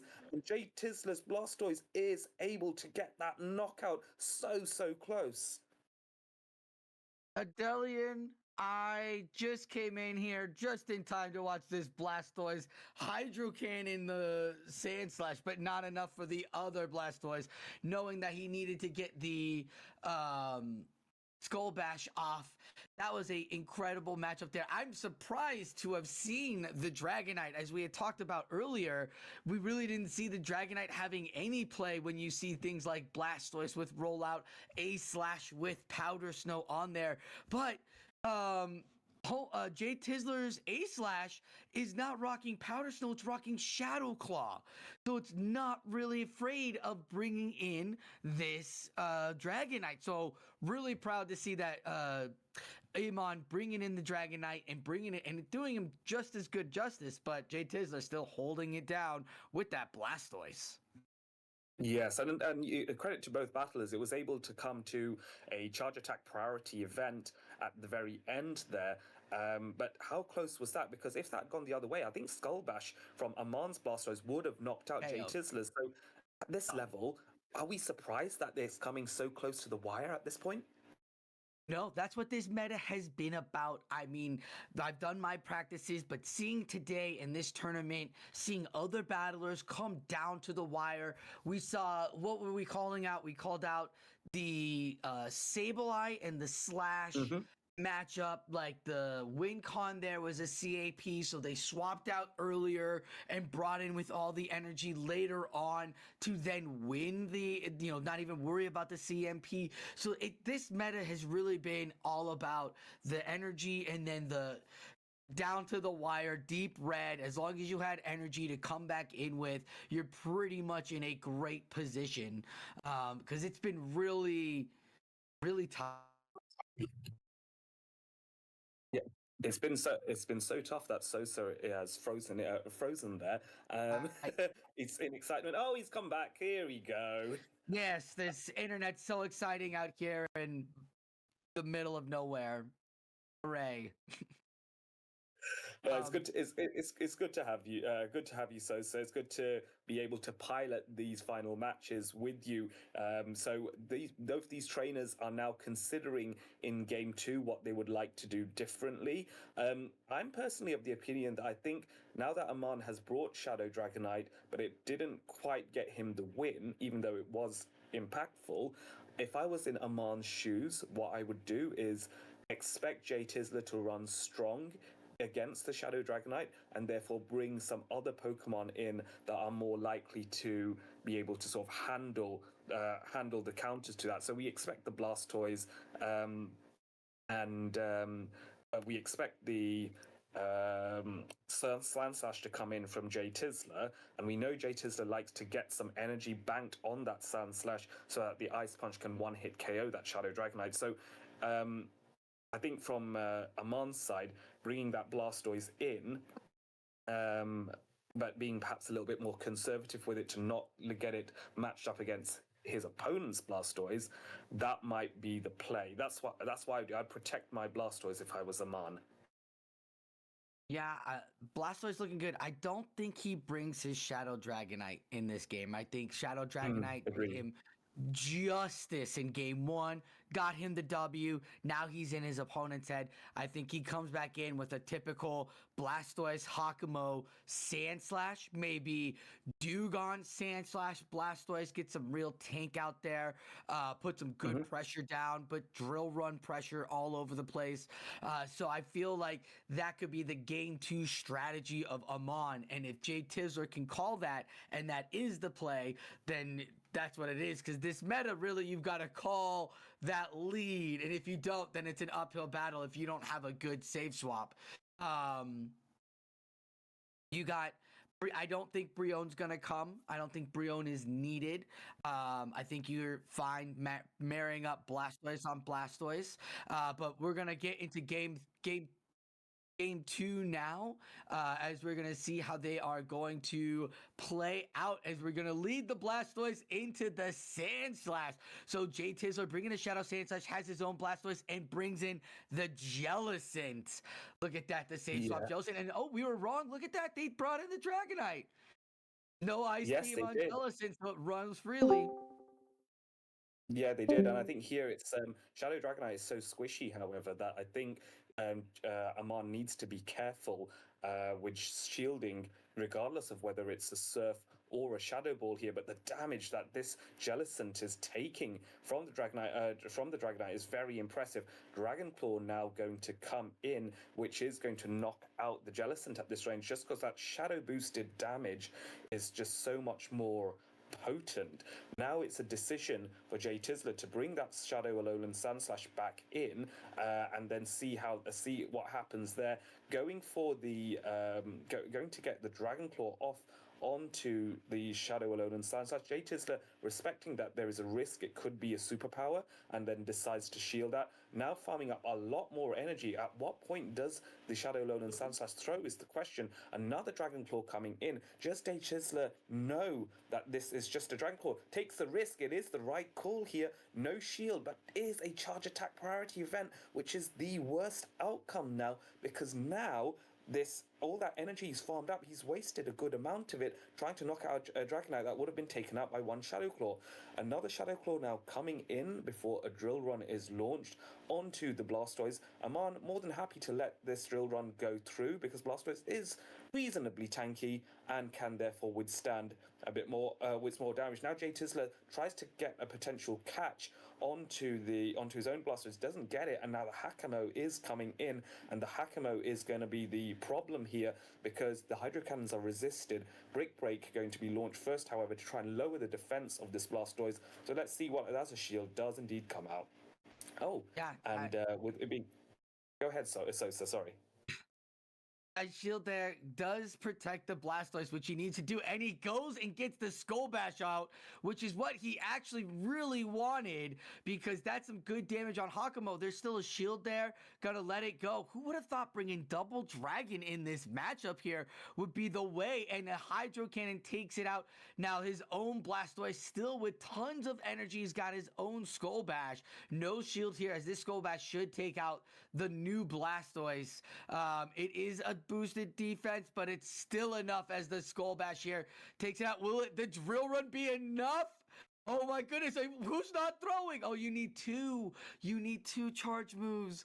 Oh, there's a shield left. I didn't even realize that. Adelian, oh my goodness. Yes, it was two shields were because of that shield two were needed, but he is able to get that second Ice Punch off, which is absolutely incredible. I was expecting Aman to maybe throw the Hydro Cannon there and be able to take out the Sandslash, but no, wasn't able to do so, and maybe that was key. That was overtap, a key thing. Yeah, I think there was no reason to not throw the Hydro Cannon there and secure that win in game two. So I wonder what happened, and maybe it might be that Aman may wish to raise that as a match review, and so while I tapped the Hydro Cannon, I personally didn't see a tap there. I think he went for the fast attack and made a mistake. But I could be wrong. In the heat of the moment, it's hard to see. And I think for our judges and people reviewing, they're going to be looking at it very closely if they are asked to go, did he tap on the Hydro Cannon at all or not? Yeah. You just get so wound up in the tournament. You're tapping, you're making sure your visuals are coming through. You're not going to lose a fast move or anything like that. And so you could actually over tap and then get a fast move go through, which would be awful. But we have our second battle done. It looks like Aman fell down on this one. It is 1-1. JTizzler coming back. Gonna get to game 3 here. Does Aman bring in Brion? Yeah, that would be. I believe the scoreline is still a little bit under review because I know in game 1 there was a dispute that's currently being looked at by the referees. Okay. In game 2, obviously, JTizzler won that matchup. So if that matchup isn't being disputed, then it would be currently 1-0 to JTizzler, but game 1 is still under review. If that review does go through, they'll have to do another rematch. If that review doesn't go through, then JTizzler, because he won that as well, then it would be potentially 2-0. So as things stand, we need to give time for the referees to consider the matchups. But in the meantime, the trainers are going to lock into their next game, which is a hypothetical game 3. So we'll see. We'll still have plenty of battles to watch in the meantime, I say. If Tizzler wins this, he still then sweeps, right? Or it doesn't matter what the result is of 1. So this really comes down to Aman. I feel like you bring in Brion or Dugong now and really really put down some hurt. I feel like those two gonna come out unlocked. I'm surprised to keep seeing Shadow Dragonite come through, but Amon's playing it well, getting the Dragon Claws, double Dragon Claws to make sure that the Pokemon is gone and off the table. Destroyed that Jellicent with the Dragon Breath, but Amon, everybody's banking on Amon in order to even out 5-1 so that there are somebody else is the winner. JTizzler is standing on a hill by himself going, I've got this. Bringing in my Jellicent, I'm bringing in my Slash. Let's make magic happen. I'd be interested to, because Jake isn't a trainer that I'm all that familiar with, but I'm starting to learn more about them. Oh, and we have Hakamo coming into Blastoise, which is a bit of an advantage for JTizzler here, resisting the rollouts and the Hydro Cannon. So how will Aman play this? Do you reckon he'll go straight for the Skull Bash? I mean, you should. All these Blastoise have just gone straight for Skull Bashes. Getting his shields or not, because rollout generates so quickly that they feel comfortable enough to get it. And most people are like, no, they gotta be baiting and they won't shield. But JTizzler's like, nah, I'm not playing this game. I know how good Hakamo is. He's almost at another Dragon Claw. He knows his counts. The Dragon Tail goes through. That's fine. He didn't want to play the CAP game. I'm here for that. We got the Dragon Tail, which it'll take him into the little bit of the yellow, and he swaps out into his own Blastoise. Blastoise is going to be met with a Brick Break, though, and I am here for that, Adelian, because that debuff is going to help those Dragon Tails chunk down more of Blastoise's health. Yes, I like this idea for sure. Going now for the Skull Bash here from Blastoise, this at this range would knock out the Hakamo, and I think Aman recognizes that and is going to put that shield up. I think it's the sensible decision, and this is why JTizzler decided to weaken his opponent's Hakamo over bringing in the Blastoise, just to give his Blastoise a better matchup here. Hydro Cannon at this range won't knock out, but it is going to bring that Hakamo into the red. So then let's see what happens. Is there a full farm down? There is. So much energy, Adelian. What do you do? He's almost at 100. But the thing is that he might have Claws, 2 Brick Breaks. And now the Shadow Dragonite is coming in. But the thing is, look at how much energy that Shadow Dragonite was able to get. He was able to get the superpower, get as much to the superpower, which means JTizzler has that final shield consumed here. Now the problem is, Hakamo already has a Brick Break after, so you can eliminate this Dragonite. But after that, what do? You can't deal with the Hakamo anymore.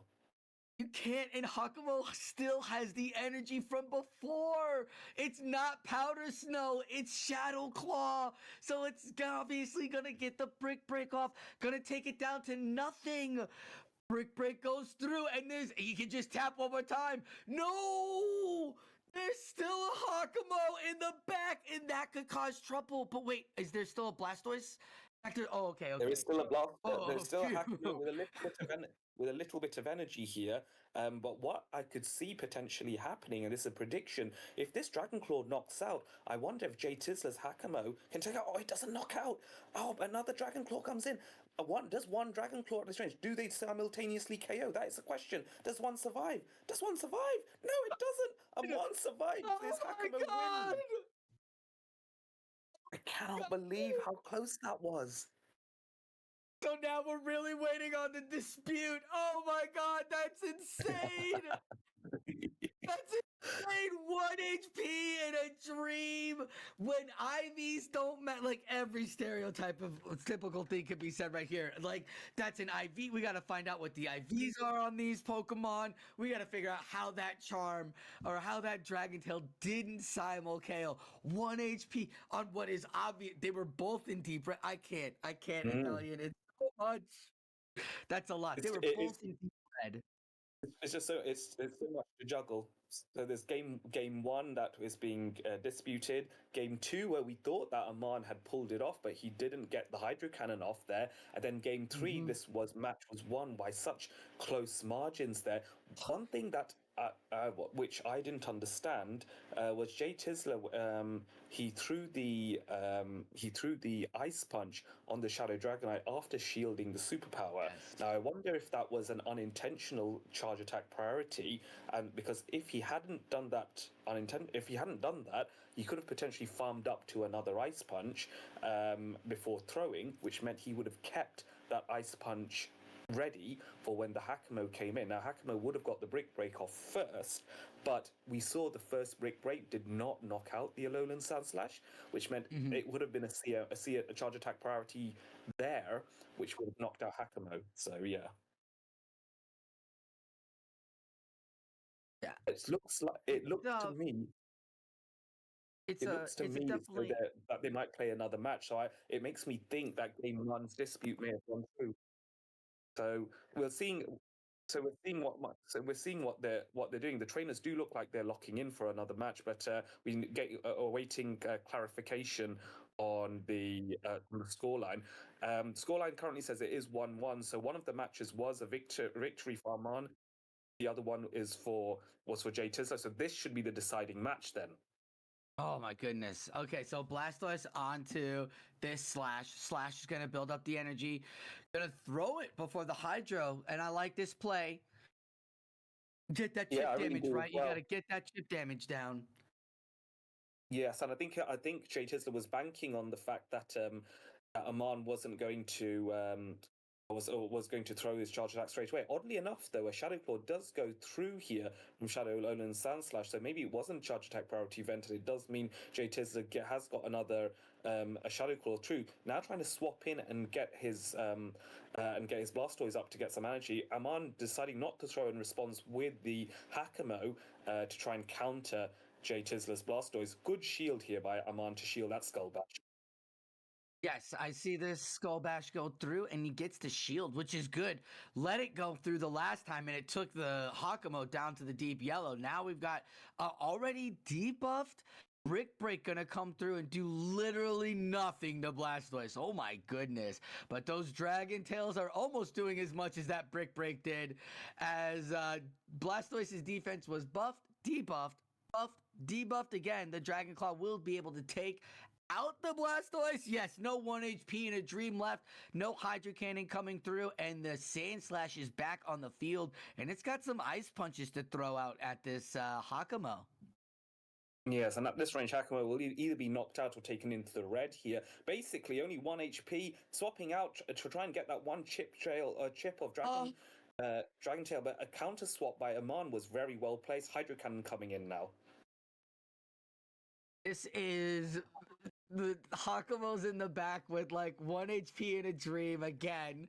I don't know if it has a charge move, and it's just the Dragon Breath in Dragonite left. And we saw what happened the last time Dragonite took just 4 Dragon Tails. It was in the deep yellow. It couldn't handle it. Now it is debuffed Adelian. It's got to take Dragon Tails. Oh, almost to the red. But there's so much energy, and no catch will be made. It is Dragon Claw. A great respect here for that super. Yes, it is. Dragonite is a good one, and here it is proving me wrong and getting him to the finals. But there's still a Hakamo in the back, and I don't know if it had enough energy. Yeah, I think it does have. It's getting so close. It's just going to need one more hit, but no, the Brick Breakers does not go through. JTizzler gets that victory.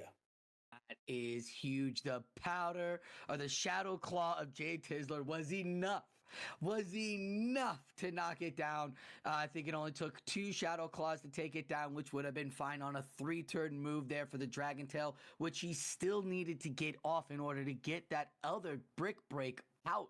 So yes, that is the right play there, and it seems like JTizzler is officially 6-0, taking his APAC region all the way to the championship and securing himself a spot in Worlds, Adelian.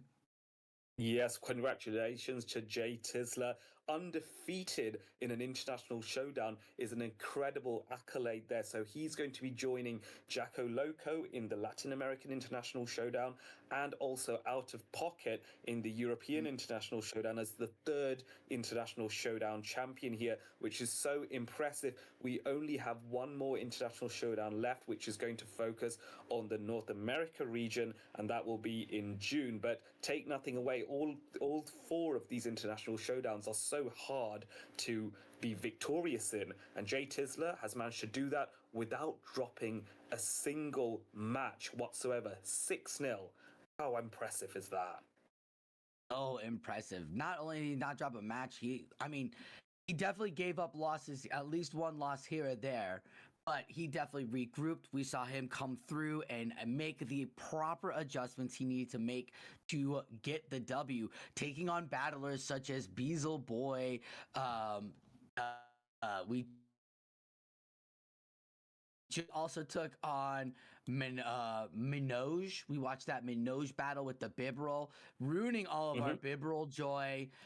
So definitely proving that, he is top notch and deserves the accolade of the APAC region or APAC IS champion here. Congratulations. This was such a good meta to have an IS on as well, as we saw a lot of matches ending with like 1 HP and dreams or, battlers holding on to a big strategy at the end where a lot of us would be like, oh, it's deep red, burn it. There's no use for it. It's only 2 HP left. And they come in going, no, it's going to be a rollout. So I know it's a 4-turn move, which means my 2-turn move gets it and I get to throw it first. So just incredible plays by all the battlers all around. Yes, congratulations to all the batters. Bear in mind that it's not for those batters that haven't made it right to the very top, they still get ranking added to their leaderboards. Rank added to their profiles, which means they will go up in the Devon leaderboards as well. Because of course, the main way to qualify for the Devon World Championships is to be high up enough on those leaderboards as well. There are also a few select opportunities to take part in the Devon World Championships from the Gym Breakers side. So the four, I think it was, if my memory is right, I think the 4 best performing trainers in terms of their win ratios across all the different countries that compete in Gym Breakers will also be able to step into the Devon World Championships and take part in those in getting those prizes. So it's going to be a really, really big event when we get to Worlds in July. So in that gap between anything happening with Play Pokemon after NAIC is done in June, and then the World Championships for Play Pokemon happening in Anaheim in August, we have a whole month there which we can really dedicate and focus towards the best that can be seen on the grassroots circuit and see some very exciting Pokemon. And of course, the most important thing, you don't have to deal with the Azumarill in that meta as well. I know you guys really don't like fairies. I think fairies been banned in the last 3 of the 6 metas we've had.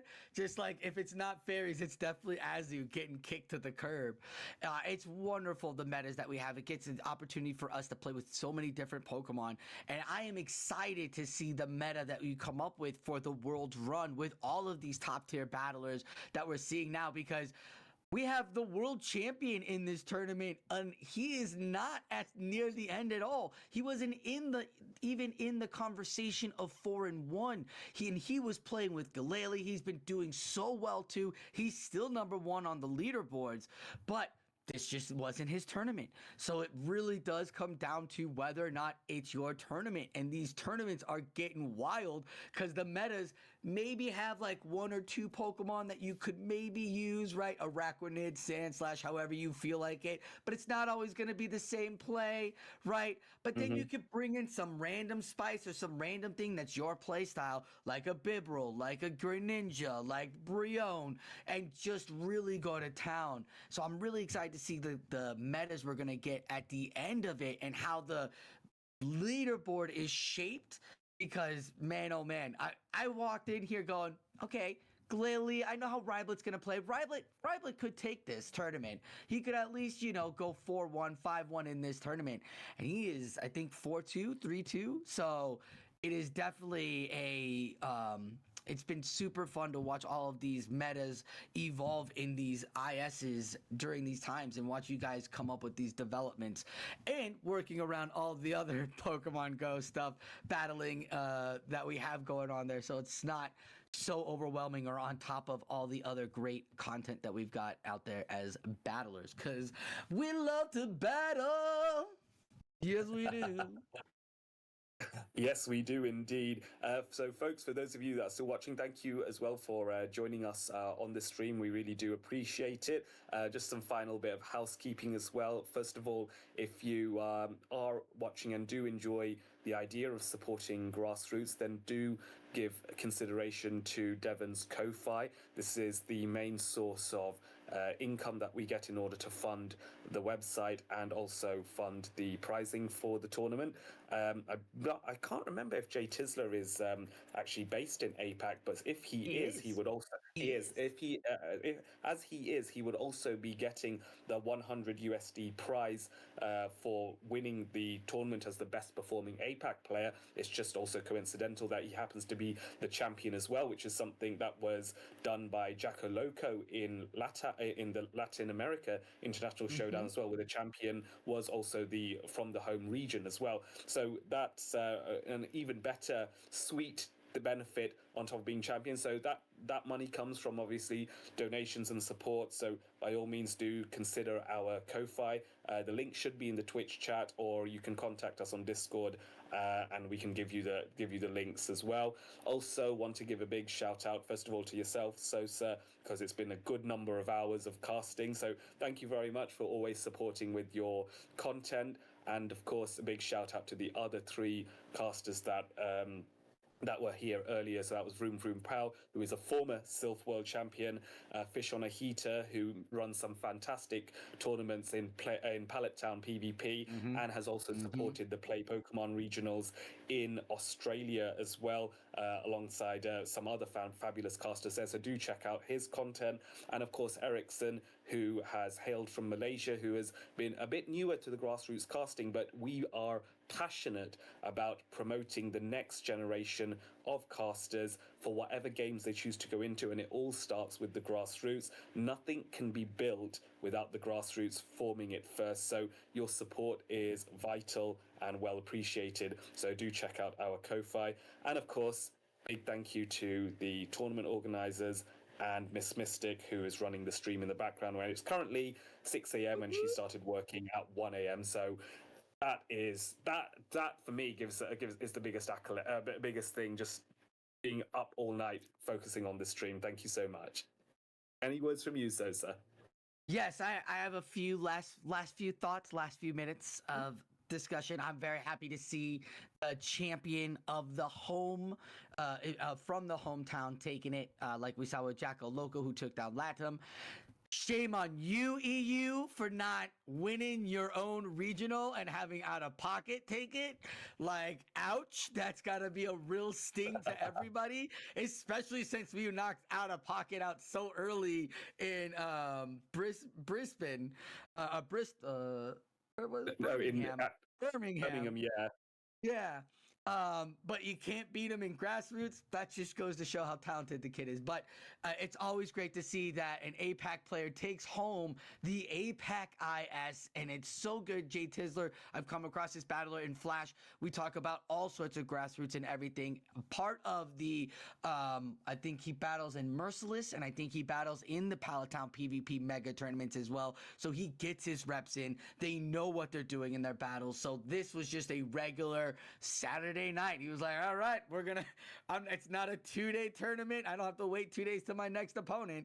Granted, he had to wait a couple of hours, but it wasn't at least a 2 or 3 day wait. So he's used to that. They're used to this. So much fun they had here. I'm sure they enjoyed their victory. So kudos to them, and great job on coming up big in this tournament. Adelian, thank you, and Devon Corporations for holding these ISs and making these metas. Appreciate all the fun metas y'all make every season, every month for us battlers to have, so we're not just always banking on the Play Pokemon Open Great League 6, as Zoomerl will never go away ever, ever, ever, ever, ever, especially if they even boost us to level 60. Forget about it. It's a Zoomerol and Meta Champs coming back. Ugh. But yes, thank you guys for making great metas that we could play with such incredible fun Pokemon and see battlers play with their kind of playstyle. Yes, indeed. We're going to sign off from here now.